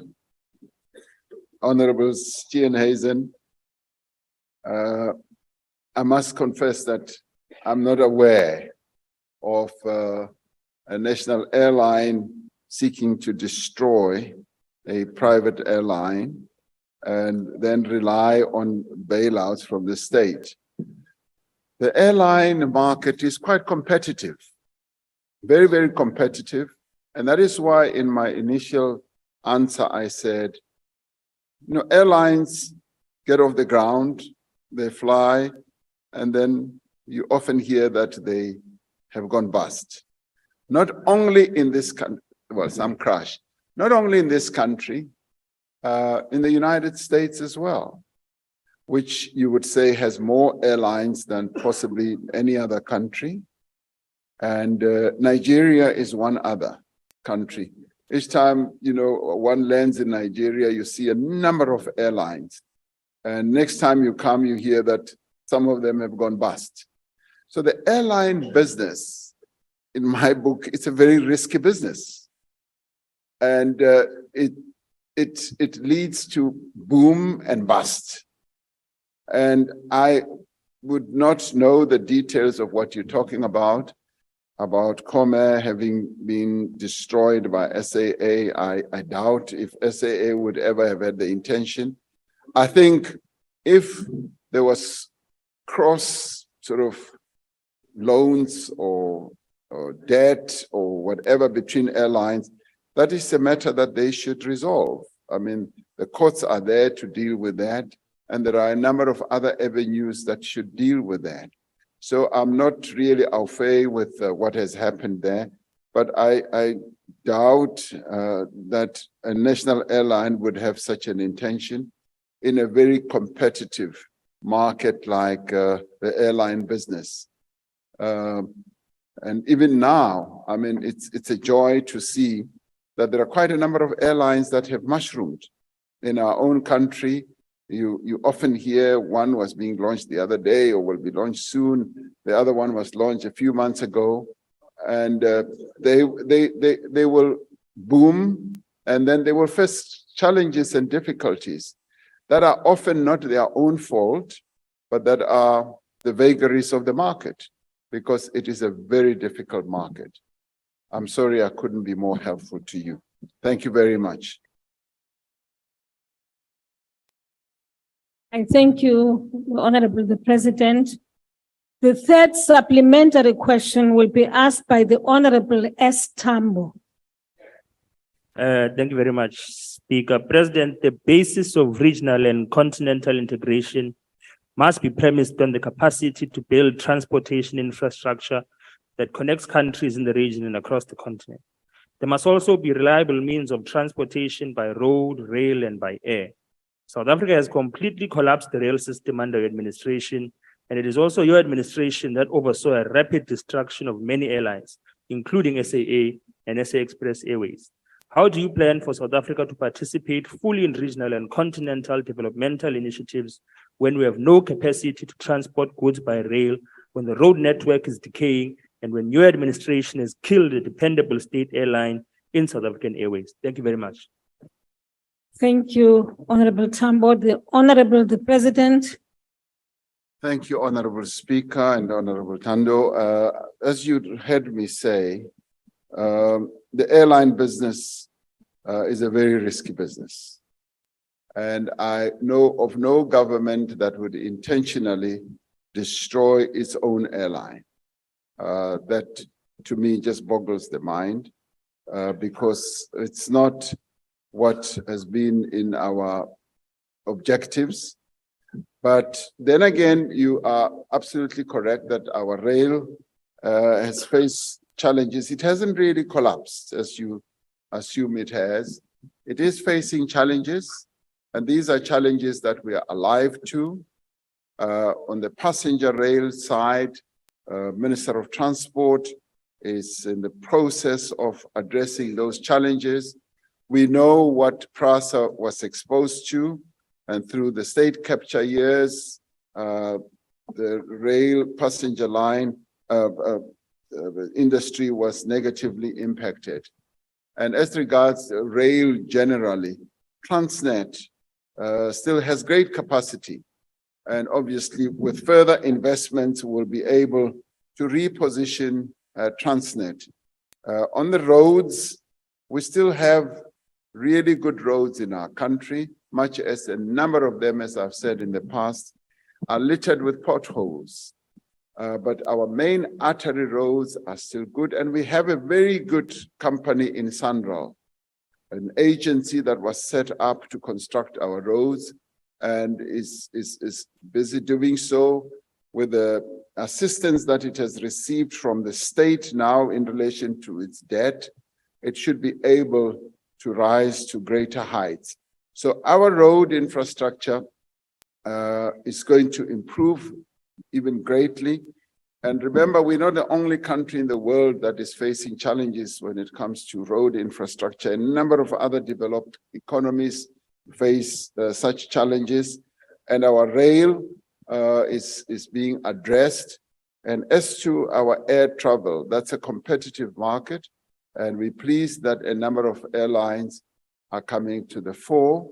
And as I said, because it's such a risky business, they will rise and they will decline as well. And those are due to the vagaries of the market and obviously the efforts that we have made to strengthen, to reposition SAA, and up to the point where we have stopped the total decline or collapse and destruction of SAA by bringing in an SEP partner, SEP partner, is really going to reposition SAA. And the government will continue being a shareholder, albeit at 49%, but we will have the golden share. And the brand name will continue, and we hope that SAA will be repositioned completely. It is already showing signs of that because it is trading rather well at the moment, and we just need to bed down the transaction so that everything can carry on with SAA. Thank you very much, Honorable Smith. I thank you, the Honorable the President. The last supplementary question will be asked by the Honorable M. Sengwa. Thank you very much, Madam Speaker, and good afternoon to all colleagues. Mr. President, I'm glad you've raised the issue of the strategic equity partner, because I think we need to go back to those basics first before we take SAA to the world as its hallmark used to be. And so the question, Mr. President, is on what business logical basis was SAA sold, or at least the 51% stake sold, when SAA has been unaudited for the past 4 years? And more pointedly then, Mr. President, is how much was the 51% stake sold for? Your ascension to office, Mr. President, the refrain was transparency. And the fact that the SAA Takatso deal has been behind a veil of secrecy does not inspire any confidence, nor does it bode well for certainty insofar as future air travel is concerned. So, Mr. President, SAA has not been audited for the past 4 years, yet government went ahead and sold it. So I really want to know, how much did you sell it for? And when will government be transparent wholeheartedly and wholly on this transaction? Thank you, Madam Speaker. I thank you, Honorable Shengwa. The Honorable, the President. Thank you, Honorable Speaker and Honorable Flengwa. Your quest for transparency is understandable, and it is what I would like to see happening because SAA is a state-owned entity, and therefore we do need to put the various cards, if one can call it that, on the table so that the people of our country can understand and also understand what its future is going to be and what is involved in the full mechanics of this deal. So that is something that has been before even our courts, and that is something that is now before our Competition Commission. And we will indeed get to the point where we will be able to outline more fully exactly what the terms of the transaction are. We discussed the whole process in cabinet just a day ago, and we got an update, and we will seek to have further updates so that those updates can also be shared with our people as regards the terms of the transaction, what role is the SEP going to play, and some of that detail has already been put out, and also the pricing that has been arrived at, what the value of SAA was before this, and also the financials. Now, quite frankly, SAA was totally bankrupt, completely bankrupt. And those are some of the facts that need to be put on the table so that everyone does get to understand. Without this transaction, I can say without any equivocation, SAA will go into liquidation because its liabilities far exceed even its own assets. And in the end, what are SAA's assets? And that should also be put on the table. Its main assets are the routes that it has, not even the planes. Some people think that SAA owns all the planes and so forth. They are leased. It doesn't really even own that. The value is the routes that it has to take passengers all over the world.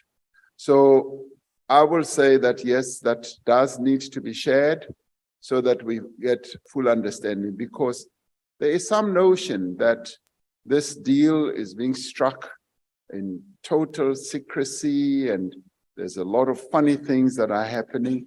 And I think people need to be alive to the fact that we are dealing with a company that was totally bankrupt in a messy situation.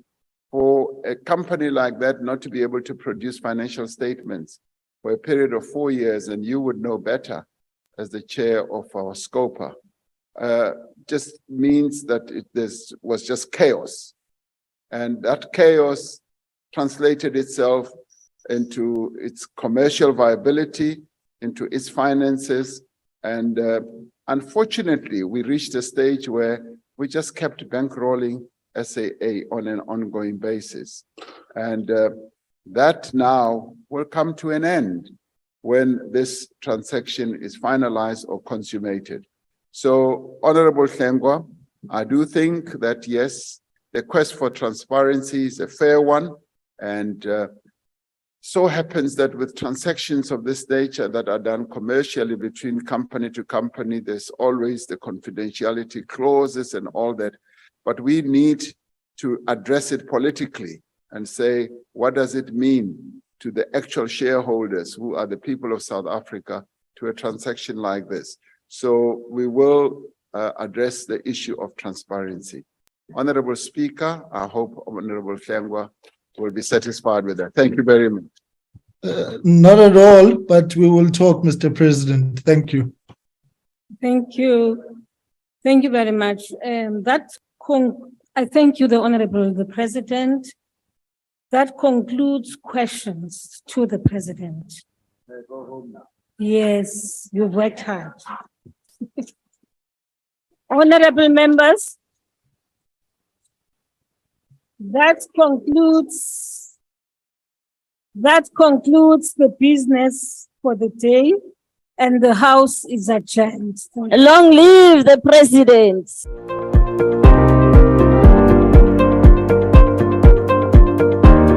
The Portfolio Committee on Human Settlements has initiated a public participation process on the Housing Consumer Protection Bill. The purpose of the bill is to provide for the protection of housing consumers, to provide for the continuance of the National Home Builders Registration Council as the National Home Building Regulatory Council, to provide for the registration of home builders, to provide for the enrollment of homes in order to be covered by the Home Warranty Fund, to provide for the regulation of the conduct of home builders, to provide for the continuance of the Home Warranty Fund, to provide for claims against the fund, to provide for the funds of the council and for the management of those funds, to provide for procurement and contractual matters in relation to the building of a home, to provide for the enforcement of this act, to repeal the Housing Consumers Protection Measurement Act of 1998, and to provide for matters connected therewith.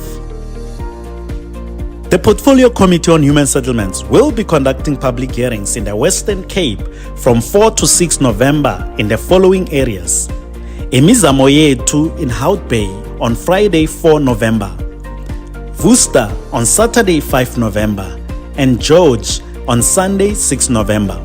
Watch the public hearing on the Housing Consumer Protection Bill in Imizamo Yethu in Hout Bay on Friday 4 November, live across Parliament's platforms from 10 a.m. to 2 p.m. All public hearings are live streamed on Parliament's social media platforms. For more information, visit Parliament's website on www.parliament.gov.za. Parliament, following up on our commitments to the people, making your future work better.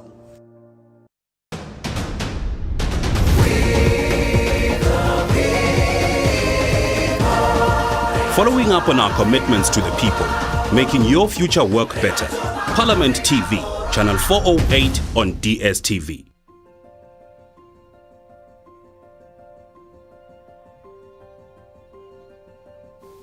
In Parliament's oversight and accountability model, it is stated that Parliament's strategic vision is to build an effective people's parliament that is responsive to the needs of the people, and that is driven by the ideal of realizing a better quality of life for all the people of South Africa. And its mission is to represent and act as a voice of the people in fulfilling Parliament's constitutional functions of passing laws and overseeing executive action. Based on Parliament's vision, it requires accountability, a way of ensuring it is properly managed and a means of guaranteeing that Parliament operates within its constitutional mandate. What is meant by the term oversight by Parliament?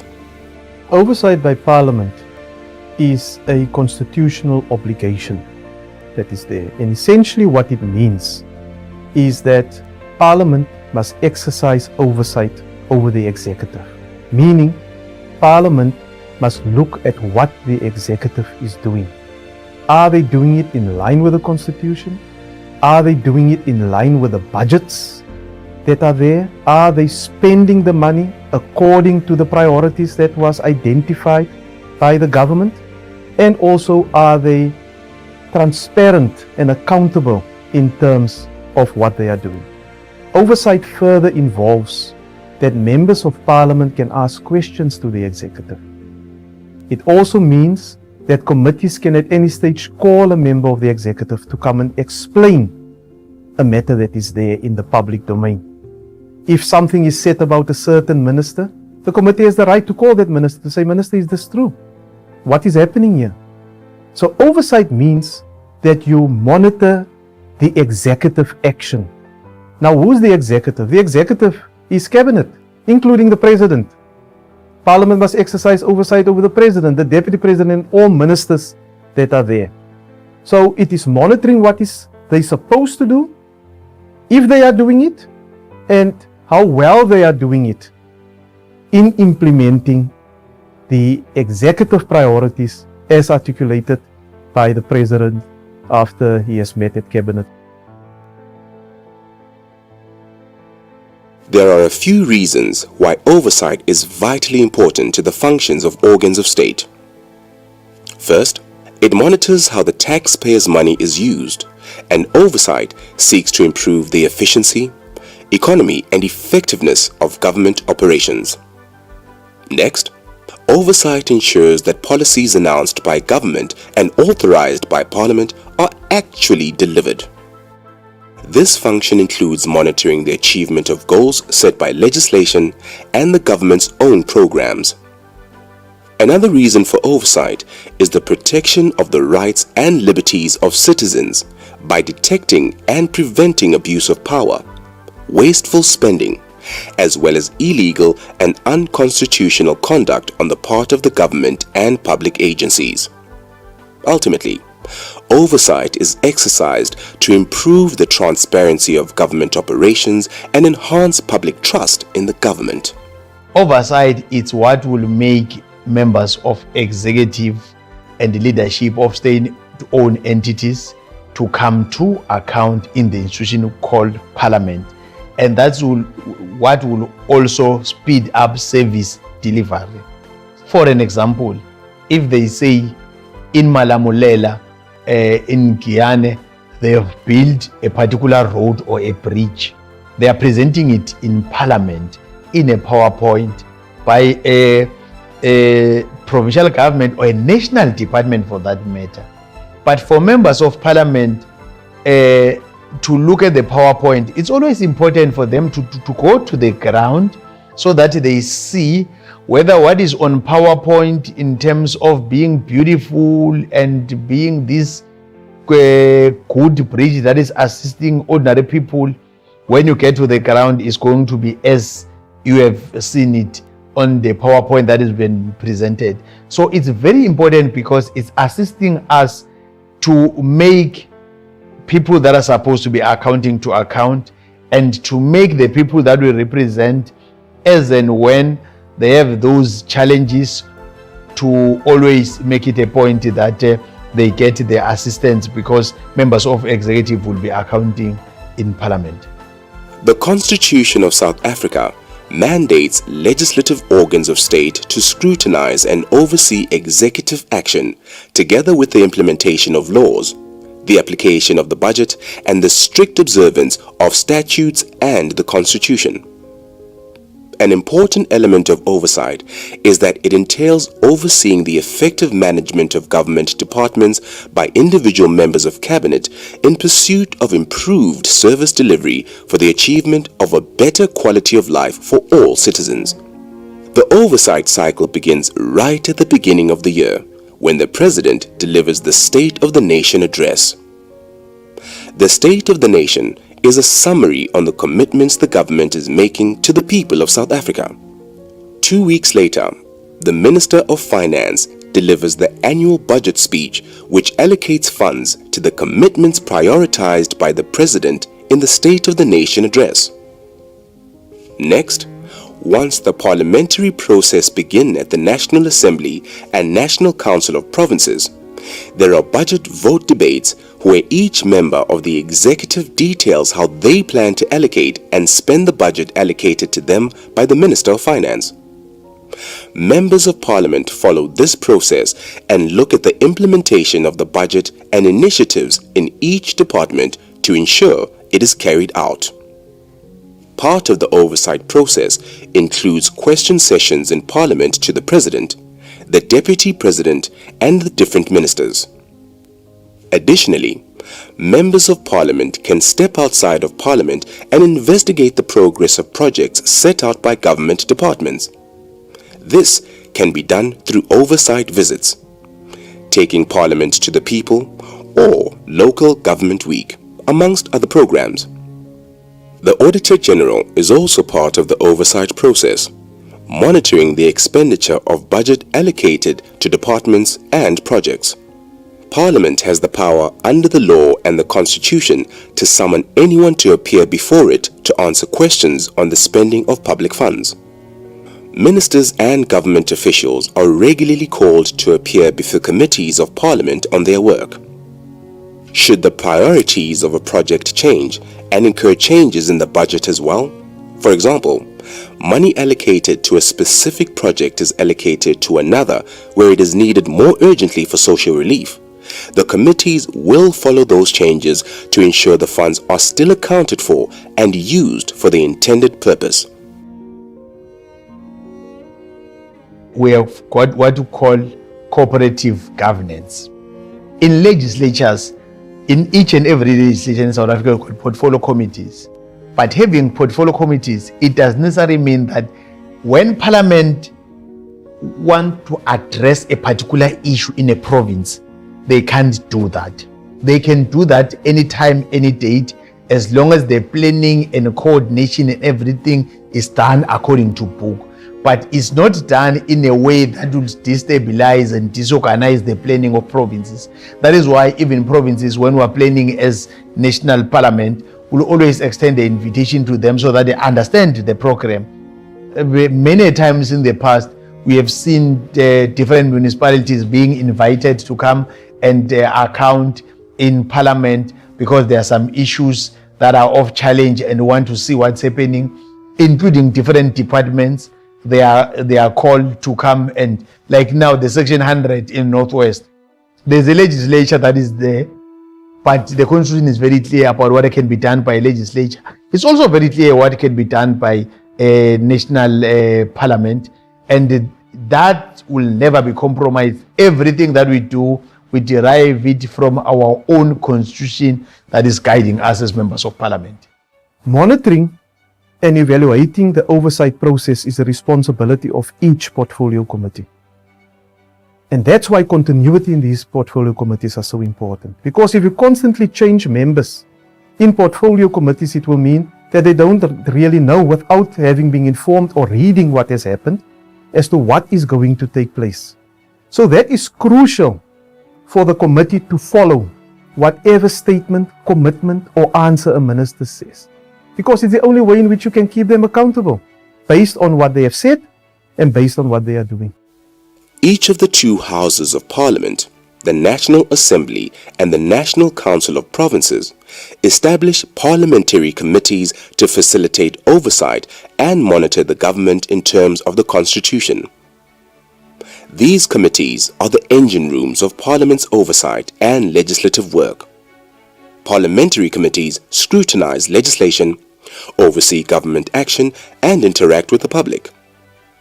To exercise oversight, parliamentary committees first consider the appropriate means for conducting oversight to cover all organs of state. The committee would either request a briefing from the organ of state or visit the organ of state for fact-finding, depending on the purpose of the oversight. The work of oversight committees can include study visits, involve physical inspections, conversing with community members and stakeholders, assessing the impact of delivery, and developing reports for adoption by committees that contain recommendations for the houses to consider. Committees often obtain first-hand knowledge from people engaged in the direct implementation of specific programs or who are directly responsible for service delivery.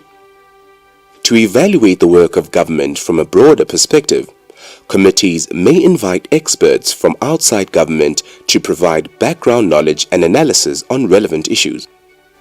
Once the committee has gathered all the information it requires as part of its oversight process, it must report back to the respective house on matters referred to for consideration.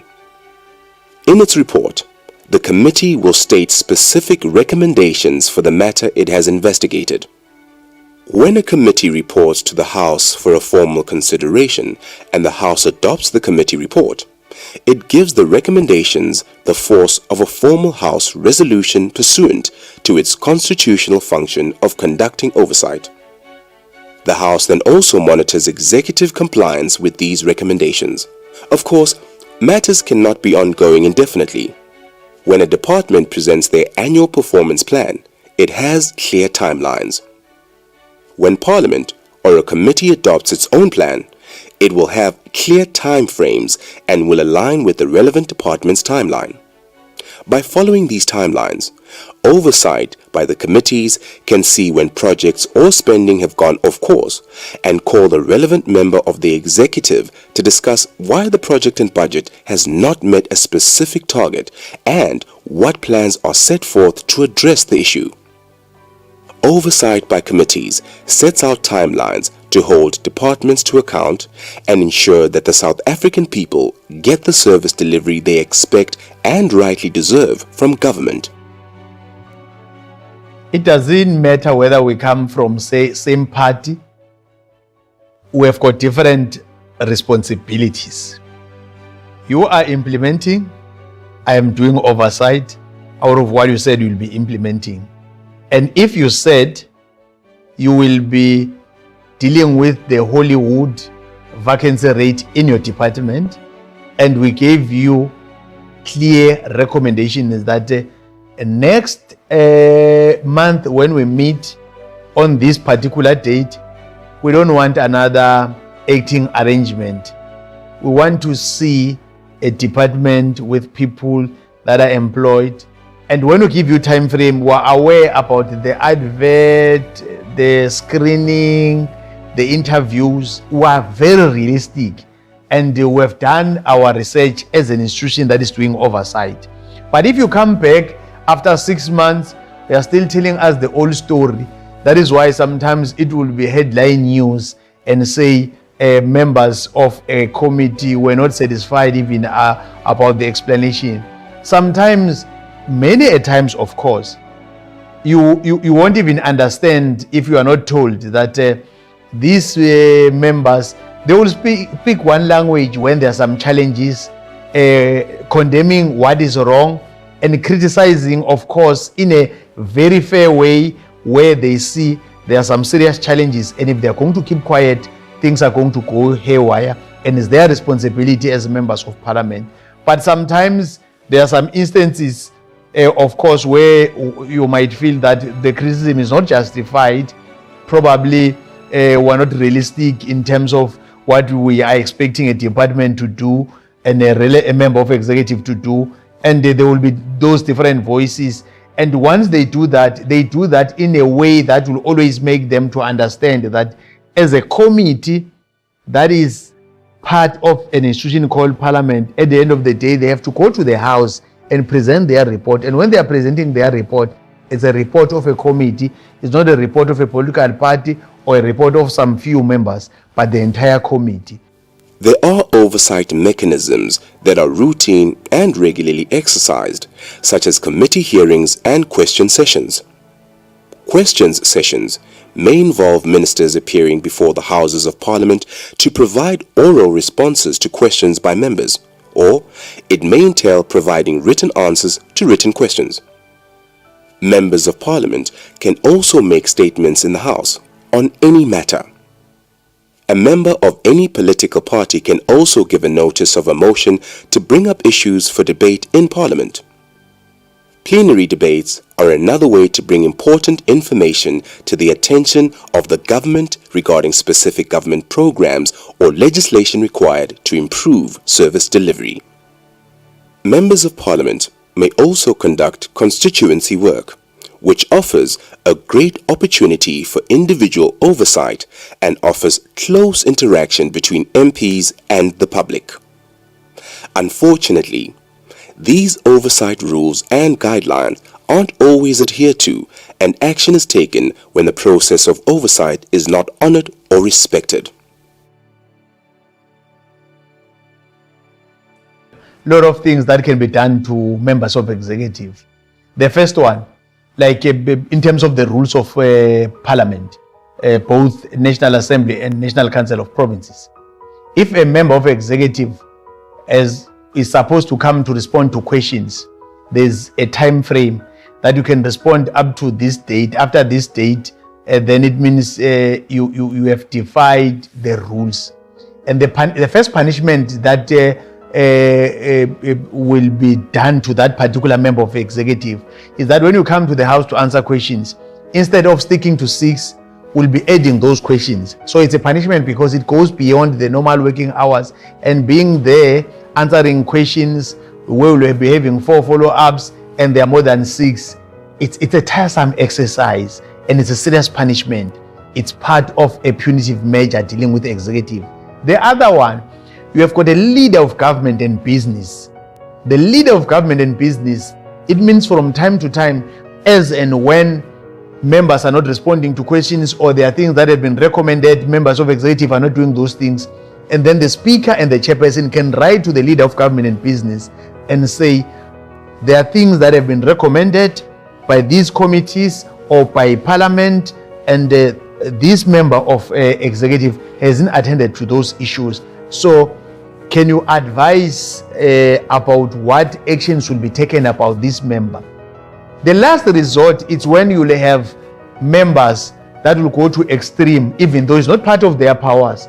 Of course, you'll have members of parliament saying a particular member of executive must be removed. But the appointment and disappointment is not something that can be done by a parliament. That's a constitutional power vested to the president. So it's only the president that can do that. But there's nothing wrong saying it. Probably sometimes you'll say it only to find that the president will end up doing it. Whether it's a coincidence or whatever, but as long as you have exposed where there are some serious challenges. Currently, in terms of the new rules that is being developed, and also in terms of the high-level panel report that is there, and also the oversight and accountability model, the speaker, after a committee have said, look, we've given up. We've done everything the way it was supposed to be done. We're not getting the necessary information.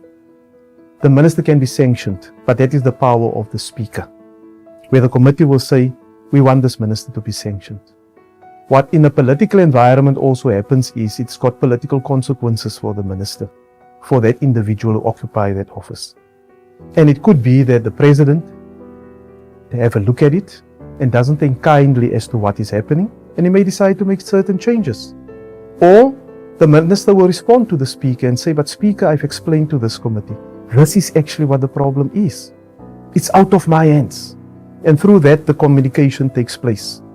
We try to encourage a positive working relationship between committees and ministers to ensure that there's not an unnecessary standoff between the two, because it's in the interest of Parliament and also the executive for things to work and to be implemented, because ultimately it is to ensure a better life for our people.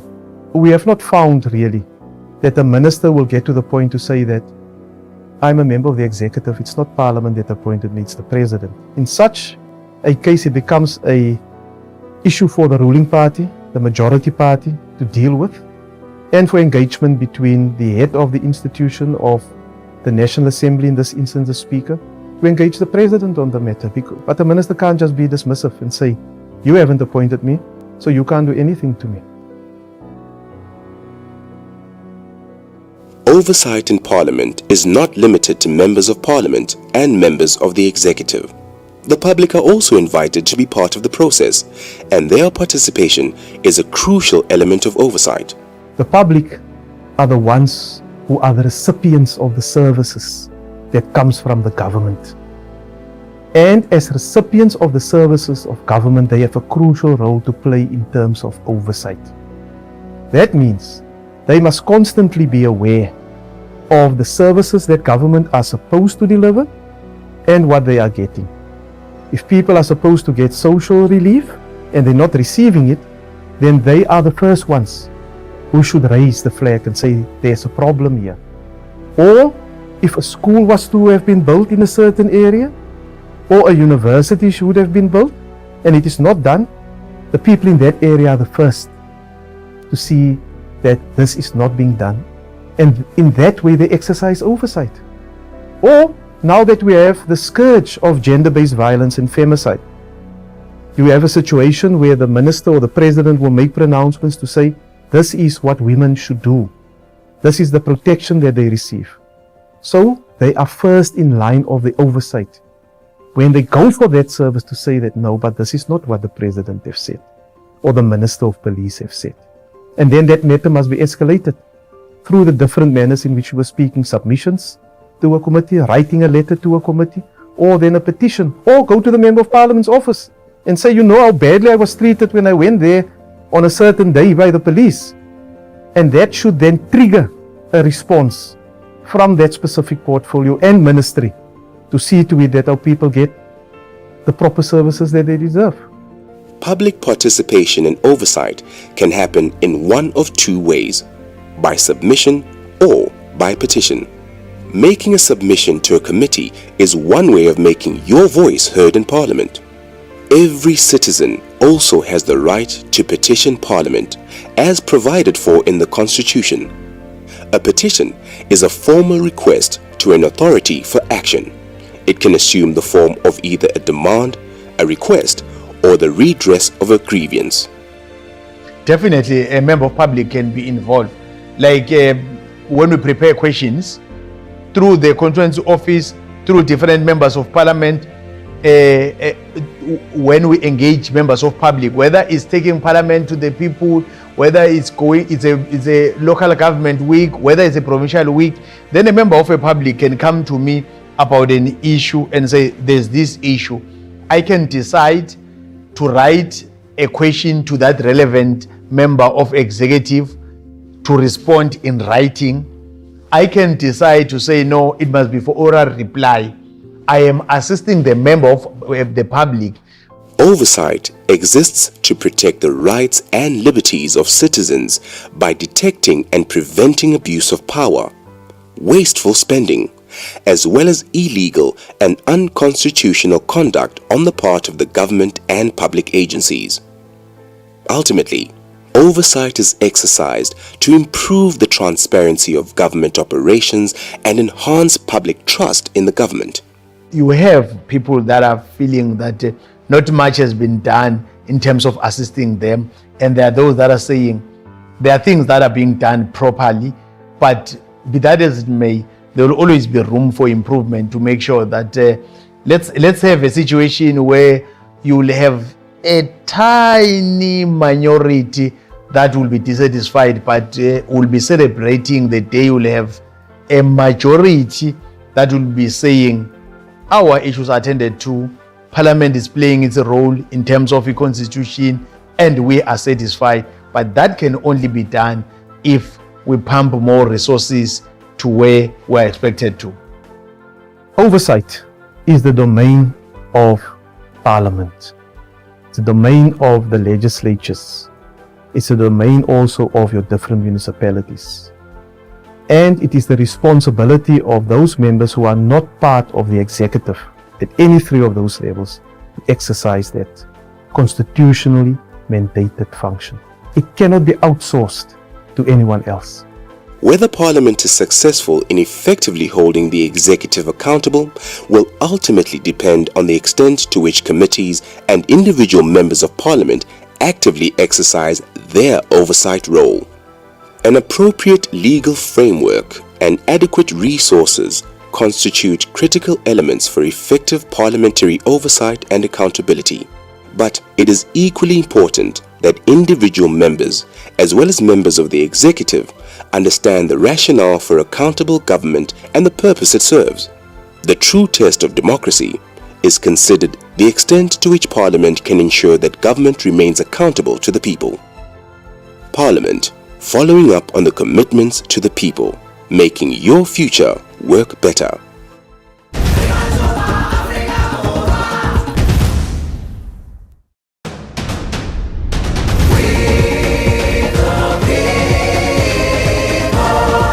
Following up on our commitments to the people, making your future work better. Parliament TV, channel 408 on DSTV. A large part of Parliament's work in the lawmaking process happens in committees, and much of its oversight over the executive is also done through committees. As the people's representatives, members of the committees determine whether government departments are delivering on what they promised and whether they are spending the public money they receive in a responsible manner. As part of their oversight work, Committees may also do visits where they find out directly from the people at ground level whether the government is delivering on its promises. The role of committees is to oversee all the different activities that is taking place in terms of oversight, also the involvement of public participation, but essentially it is a delegated function from the National Assembly, where the Speaker, as the presiding officer, will say at the beginning of each term, we'll have the following committees. It is then enacted through the Rules Committee, and these committees has the primary task then to deal with anything that is referred by the Speaker to them and to report back to the House, because committees can't take decisions on their own. They must report back to the House. They oversee ultimately the executive and executive action. Parliament consists of two houses, namely National Assembly and National Council of Provinces. The two houses conduct their work in plenary sessions and committee meetings. Working in committees allows Parliament to increase that work that can be done, ensure issues are debated in more detail than in plenary sessions. Committees also provide platform for public to present views directly to members of Parliament and try to influence the outcomes of Parliament's decisions as mandated by the Constitution. Different committees have different functions, which include monitoring and oversight of the work and the budgets of the national government departments, considering and amending bills, and may initiate bills, consideration of private members and provincial legislative proposals and special petitions, consideration of international treaties and agreements, examine specific areas of public life or matters of public interest, and taking care of domestic parliamentary issues. Committees generally are proportionately representative of the parties in Parliament, and they play a crucial role in the lawmaker process. National Assembly committees are called portfolio committees, while National Council of Provinces committees are called select committees. National Assembly committees shadow the work of the various national departments. Each committee has between 17 and 19 permanent members and a number of alternate members. In the National Council of Provinces, select committees shadow the work of the various national government departments and deal with bills. Each committee has between 13 and 15 full members. Because the NCOP has only 54 permanent members compared to the National Assembly's 400, the select committees shadow the work of more than one national government department. The difference between the committees in the National Assembly and the National Council of Provinces is that because there are fewer members in the National Council of Provinces, committees and committee membership is clustered. One committee can easily oversee 5 to 6 departments. In the National Assembly, there is a committee for each department. Committees are not created randomly. Portfolio committees are appointed from among the members of the National Assembly. Select committees are appointed from among the members of the National Council of Provinces. Each committee is headed by a chairperson and each committee has a whip. The work of committees is not restricted to government. They may investigate any matter of public interest which falls within their area of their responsibility. It is possible for a member of Parliament to serve in more than one committee, especially the opposition parties. Smaller parties find it very difficult to be able to be in all committee meetings because they don't have permanent seats in all the committees. So you will find that a member of the opposition from a smaller party will easily serve on 4 or 5 different committees at the same time, and they must manage their time correctly so that they decide which priorities are there that they want to pursue. So they can serve on any committee that they want to, they can go wherever they want to, but ultimately it is the permanent or full-time members of the committee that will make the final decision in that committee and will have voting rights.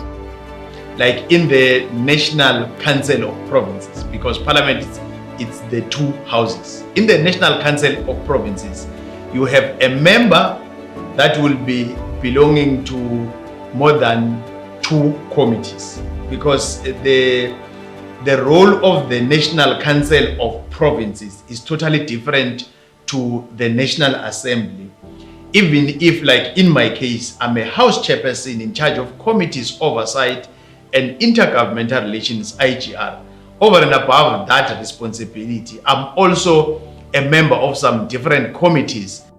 A unique characteristic of parliamentary committees is that even though there are permanent committee members, committee meetings are open to all members of parliament. So, they may attend whichever meeting they want to, even if they are not permanent or full-time members of that committee.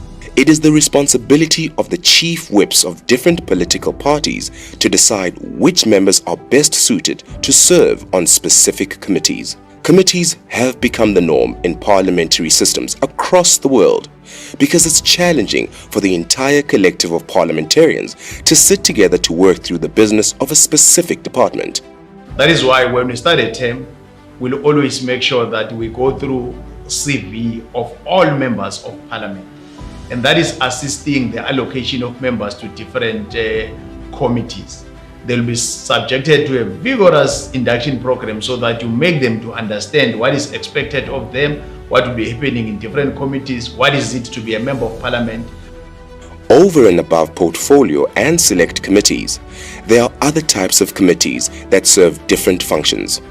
These include internal committees, which are committees consisting of senior members that deal with matters affecting the smooth running of Parliament. Such committees are Rules and Sub-Rule Committees, which deals with the House rules, the budget of the House, support for the members, internal arrangements and powers and privilege of members, Program Committees, which plans the work of the Houses, and the Committee of Chairpersons, which makes recommendations on the functioning of the committees and other forums. Private Members' Legislative Proposals and Special Petitions Committee considers draft bills submitted by individual members of the Houses of Parliament and public petitions submitted through a member of the National Assembly or provincial legislatures. Standing committees have a broader mandate and transverse different government departments. These include Standing Committee on Finance, Standing Committee of Appropriations, Standing Committee on Auditor General, and Standing Committee of Public Accounts, among others. Ad hoc committees are put together for a specific purpose and for a specific time frame. When the task is complete, the committee is dissolved. One such committee is Ad hoc Committee on Legislation amending Section 25 of the Constitution. And finally, Joint Committees. These comprise of members from both houses. The National Assembly and the National Council of Provinces together appoint members of joint committees. The Joint Standing Committee on Intelligence and the Joint Standing Committee on Defense are statutory committees. This means that they are established either by the Constitution or by an Act of Parliament, as well as in terms of the rules of Parliament. These different committees all have a responsibility to report back to the House. That is ultimately where the ultimate decisions are taken. And political parties themselves decide who they want to deploy to the different portfolio committees, select committees or ad hoc committees. So in a nutshell, ultimately it's the chief whip of each party who decide which member will serve on whatever portfolio committee that is there. And it can change at any minute. As soon as the political party decide they want to change the membership, then it is allowed. However, it is a good practice to allow members of parliament serving on a committee to get familiar with the issues so that they are better equipped to deal with the issues as it transfers from one parliament to another parliament. The National Assembly's Standing Committee on Public Accounts, known as SCOPA, acts as Parliament's watchdog over the way taxpayers' money is spent by the executive. Every year, the Auditor General tables reports on the accounts and financial management of the various government departments and state institutions. Heads of these bodies are regularly called to account by this committee. The committee can recommend that the National Assembly takes corrective actions if necessary. Working in a committee increases the participation of members of Parliament in discussions, and it enables members to develop expertise and in-depth knowledge of the committee's area of work. For the public, committees provide a forum for citizens to present their views directly to MPs, something that is not possible in a plenary sitting of Parliament. The committees play a very important role in the process of building democracy and involving the public in the processes and activities of Parliament. The core business or core mandate of Parliament, its oversight, its public participation, its lawmaking. And all these three things, they are happening at a committee level. And at committee level, that's where you'll have executive members accounting. That's where you'll have entities of government accounting. That's where you'll have any other relevant stakeholder or the public being invited to come and make their contribution. So for Parliament to function, you need committees. Without committees, you will never have an institution called Parliament. Parliamentary committees have various functions. They monitor and oversee the work of national government departments and hold them accountable. Committees also oversee the accounts of national government departments and state institutions.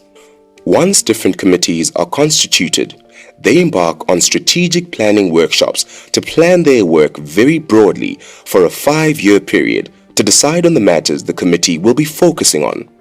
The committee will look at the type of legislation expected to come to Parliament, outstanding issues, and the legacy reports from the previous term of Parliament that should be considered and factored into the new term. The committee will also decide on how they want to conduct oversight, which areas of the country they are planning to visit, and which entities they want to focus on. The committee will then develop annual programs out of that 5-year program. So the committee will have an annual program where they then will say, when we meet for the following year, for each term, these are the issues that we focus upon. And if and when legislation are received, the committee will amend their program to factor the lawmaking process into their program. What is the lawmaking process? A minister or a member can bring a bill to Parliament. Speaker refers it to the committee, and the committee will see how substantive this proposed legislation is. And based on that, they craft their programs. So it's easy for the member of the public to be able to follow, to see what is the committee currently doing and what are they going to do next, based on their quarterly programs as well as the annual programs that are there, which is aligned to their 5-year program.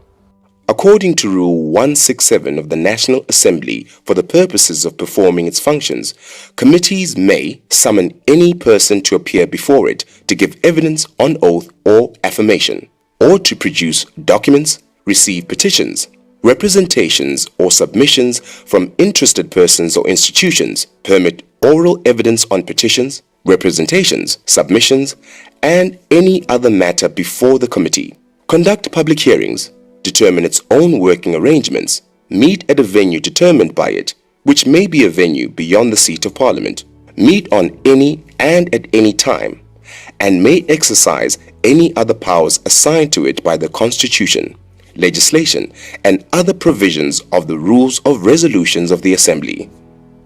Very specific powers, very wide powers that committees have. It's captured in Rule 167. That Rule 167 basically says committees decide on their own programs. Committees decide who they want to call to Parliament, when they want to call to Parliament. They decide where they want to go in the country. So they have very, very broad and wide-ranging powers. They are properly, in terms of the rules, empowered to execute their responsibility. And it is ultimately the chairperson with the committee. Members themselves decide how they want to exercise those powers. In terms of ongoing function, committees have the opportunity to meet once a week for 2 to 4 hours. Members of Parliament are expected to attend and participate in committee meetings because records of attendance are produced. These are forwarded to the different political parties for parties to ensure that their members are fulfilling their obligations. It's also important for members of Parliament to attend committee meetings because they may be asked by their constituents to comment on matters pertaining to the committee. It's also a requirement for members to be dedicated in terms of the lawmaking process and to bring the views of the public and the views of their political parties to those different committees. There is much preparation that goes into committee work. members receive documents ahead of their meetings to familiarize themselves with the issues, organizations, or speakers presenting at the committee meetings. It is also important for members to be familiar with the manifestos of their various political parties. This preparation is above and beyond the hours spent conducting the business of Parliament. So committees can make a member of executive to come to a committee to account. A committee can make a member of executive to review a decision that has been taken out of an engagement and an informed situation out of public participation. So committees has got serious powers. That is why we always term them as engine of Parliament. Committees have to report to the plenary group that appointed them, and the plenary group must ratify certain decisions they make.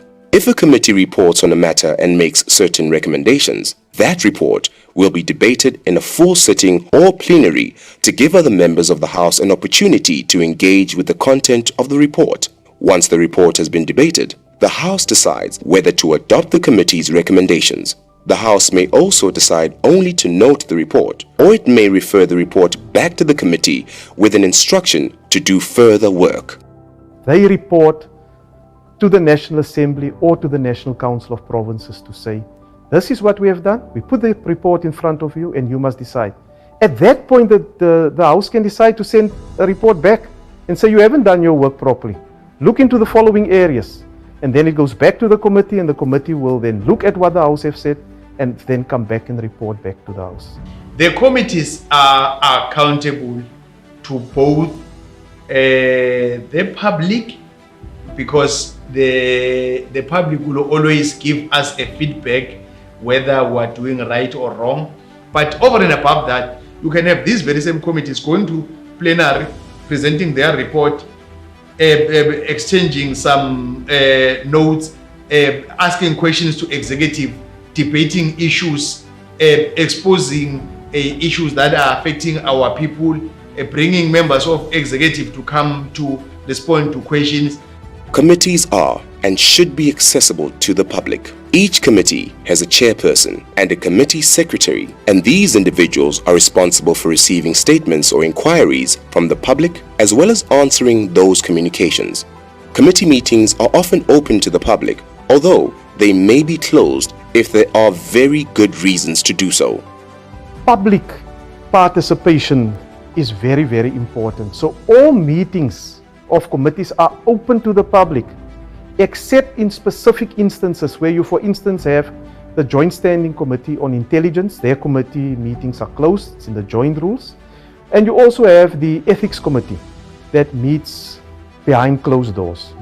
Any other committee may decide for only a specific item when there's a very sensitive issue that needs to be discussed, that they want to do it behind closed doors, but they cannot close a meeting for the entire duration. It's only to deliberate on that specific matter, and thereafter they must open it up, and they usually report to my office, and I inform the speaker when they close the meeting, whatever the reason was there, because it can be challenged outside. All members of Parliament, they've got constituency offices. In their constituency offices, you have people that are permanently employed that are in those offices. From time to time, a member of a public can get to a constituency office, raise an issue, or petition Parliament using some members of Parliament to assist them to have a petition that will be attended by Parliament. Or going to that constituency office and say, these are the issues that are affecting us as a group or as individual, and that it's possible for members of Parliament to take those issues into consideration. And that is making our life to be much more easier, more focused, and at all times making sure that the very same people that are making it possible for us to be members of Parliament are correctly and rightfully so represented at this level. Any member of the public who has access to internet can send an email to the chairperson of that committee or a member of that committee. Members of the public can come directly to the office of the chairperson to raise an issue which will be directed to the relevant committee or to the National Assembly Secretary.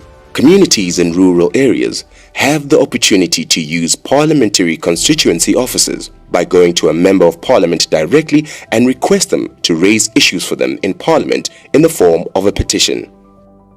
Before COVID, we encouraged committees to go out into our different areas and provinces, especially our communities who do not have access to ICT, because they have a story that they also want to tell, and we must hear those views. But fortunately, we also have, through PCS, community radio stations where members of the public can call in, where they can raise their different issues, and that is then channeled to the appropriate committee. The response to the member of the public in terms of questions or queries that they've had is always in writing, so that we have a record. You cannot just ignore something that a member of the public have said, or from civil society who have contributed or they ask questions of clarity.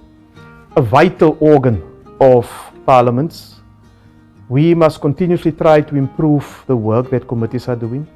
And for them to execute their mandate, we need to move to a phase where they need to be assisted by professional staff. We must train the staff that is there, recruit professional staff, like the government is trying to do in the public service, so that the assistance that is given to the decision makers is of such a high standard that the correct decisions are taken. And committees must always be the eyes and the ears of the communities in holding the executive to account, irrespective who that member of the executive may be. Parliamentary committees invest a lot of time, effort, and resources on their activities. They are the engine rooms of Parliament's work, driving legislature and oversight to ensure the needs of the South African citizens are continually met. The committees play a very important role in the process of building democracy and involving the public in the processes and activities of Parliament.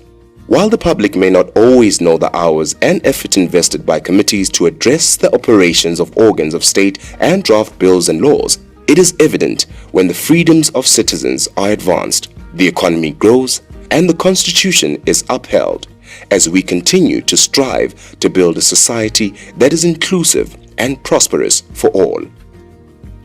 Parliament, following up on our commitments to the people, making your future work better.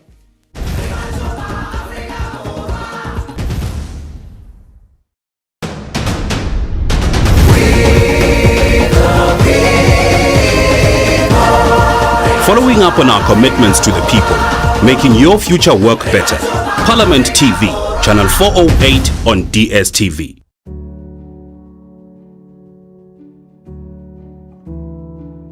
The Parliament of the Republic of South Africa serves as the voice of the South African people, and its members are elected to represent the citizens of the country. Parliament consists of two houses called the National Assembly and National Council of Provinces. Each has its own distinct role and functions as set out in the Constitution. However, there are times when the two houses act together to conduct what is called joint business. National Assembly is responsible for choosing the president, passing laws, and providing a forum where the representatives of the people can publicly debate issues. National Council of Provinces is also involved in the lawmaking processes and provides a forum for debate on issues affecting the provinces. Another important power given to Parliament by the Constitution is the authority to make its own rules and orders, and to direct its own internal proceedings. Each house, therefore, has a set of rules and orders according to which it operates, while Parliament also has joint rules that directs joint business.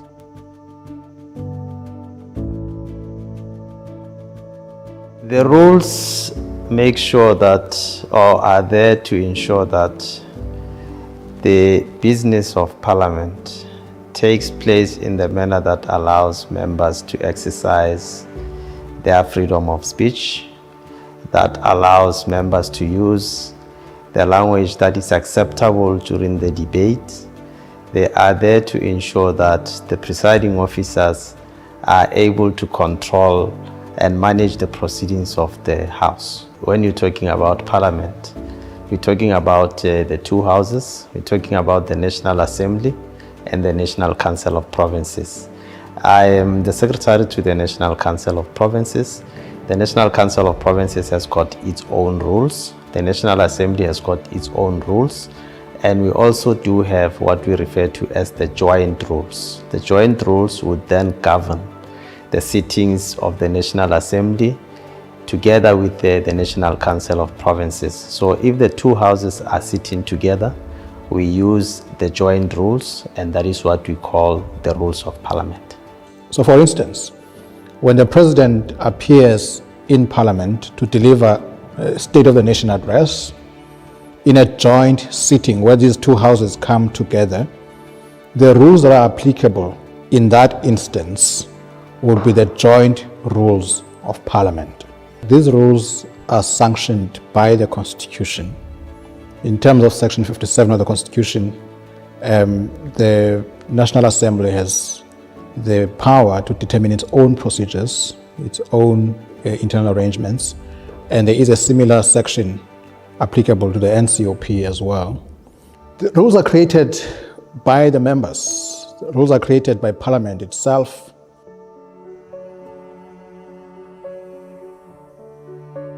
Sometimes it's not everything that is written in the rules.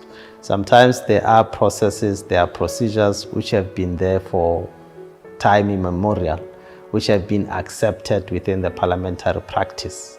Although not written in the rules, but members do know and understand that they have to comply with those parliamentary practices and procedures. We refer to those as the conventions. And those are conventions that members respect, that members honor, and that members generally understand that they are applicable to Parliament. For instance, the issue of where a member comes into a meeting of a house, a member bows, for a while was never provided for in the rules. Of course, in some rules it is provided for, in other rules it's not provided for. The rules recognize these conventions. The rules recognize these practices so that at least they carry a status in terms of the rules.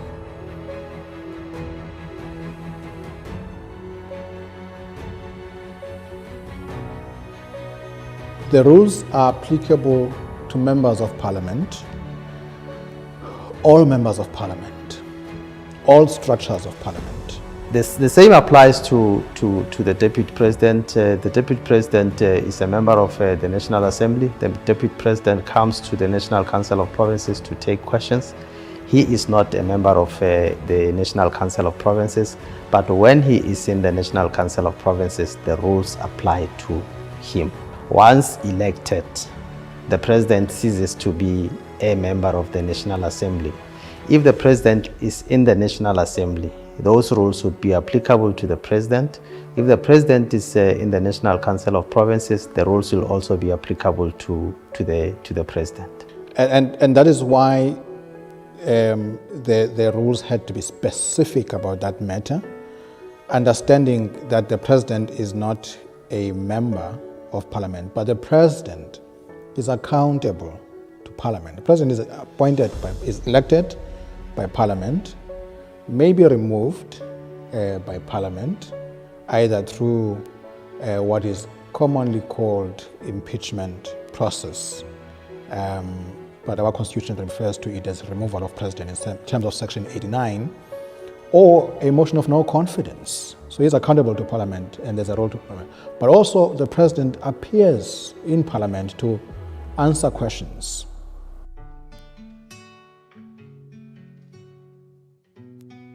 The rules are enforced by the presiding officers in the main. When we have a sitting, we have an officer who takes charge of the House. We have the chairperson in the National Council of Provinces, we have the deputy chairperson, then we have two other presiding officers who assist the chairperson and the deputy chairperson in carrying out their responsibilities. We refer to those as the House chairpersons. But remember, these rules do not only apply in an assembly meeting or council meeting, they also apply in committees of these houses. And therefore, the chairperson of the committee would have the power and the authority to enforce these rules.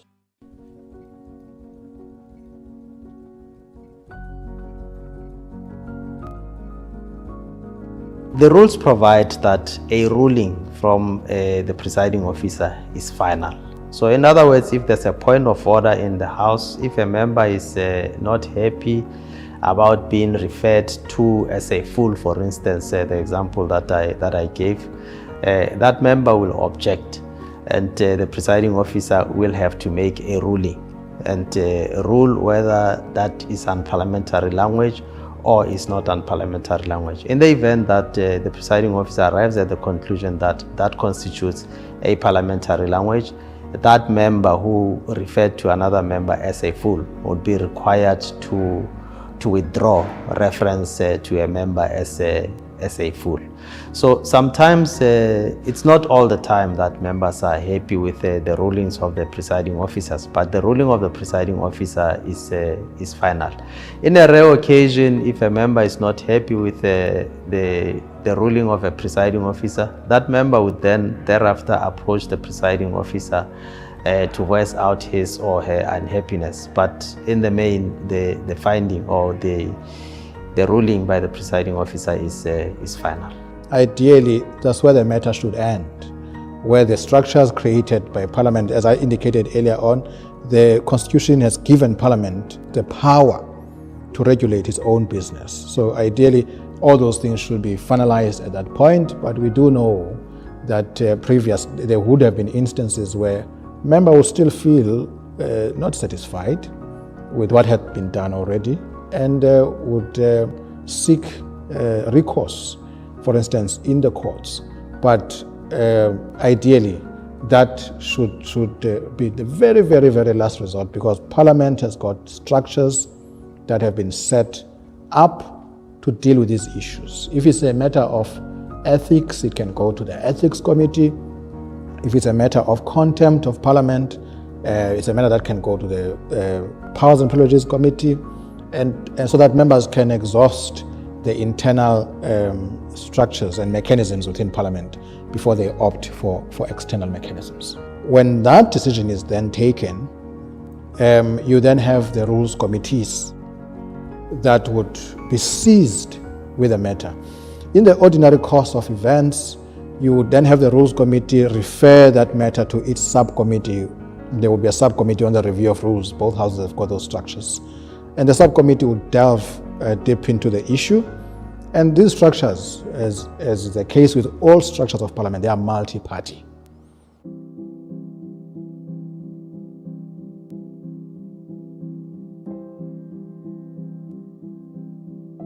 The rules are dynamic, so they change all the time. When the circumstances do change, the rules must be there to accommodate the business of the House. For instance, the classical example would be currently we are not operating physically like we used to operate, where all members would be in the precinct. We now have virtual sittings, we have hybrid sittings. Virtual sittings, fully virtual sittings would be in instances where all members connect to a virtual house. So all members will be situated in their own provinces, but they come together in a virtual house, they connect from wherever they are. We have designed the rules to deal with that situation. We also have rules that deal with hybrid sittings. Hybrid sittings would be where we have some members physically in the house and some other members virtually in the house. So the rules should be able to accommodate that situation. If the rules were not dynamic, if it was not possible to review the rules, if it was not possible to change the rules, then we will be stuck in this situation. We'll be waiting for COVID to end so that all members could come to the precinct so that we can continue the business of the House. So the rules are dynamic. They can be amended at any time to accommodate whatever situation may arise.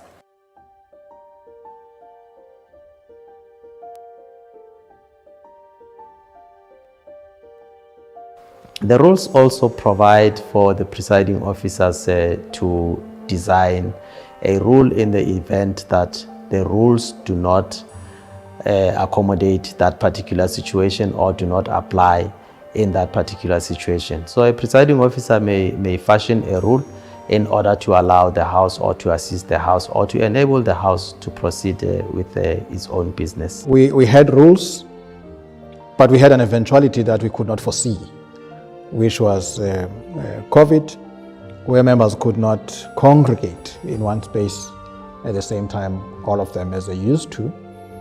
And therefore there had to be a mechanism to navigate through this challenge, because importantly and primarily Parliament had to go on with its business.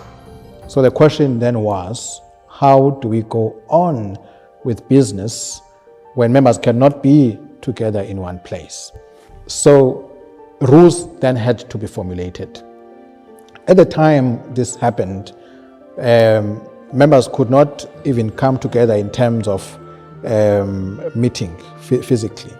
So the Speaker in the NA and the Chairperson of the Council had to invoke a rule that provides for unforeseen eventuality, even to enable that meeting of the members virtually.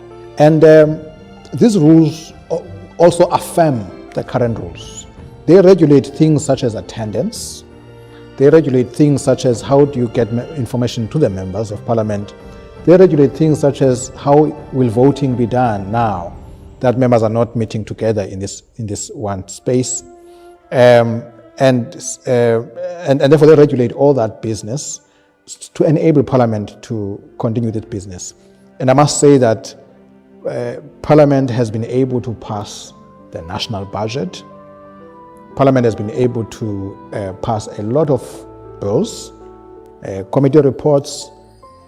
Basically everything that Parliament is supposed to do has happened, even with this.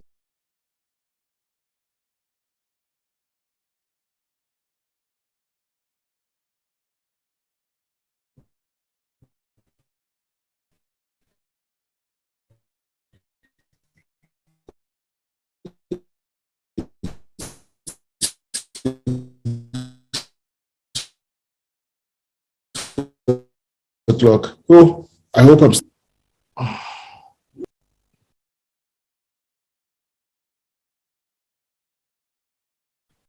Nadipa?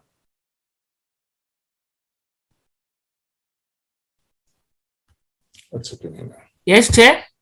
Am I still audible? Yes, Chair, you are. Oh, okay. My electricity has gone off. Mm. So it means that I will be in the dark for the next 2 hours. So please allow me to keep my video off.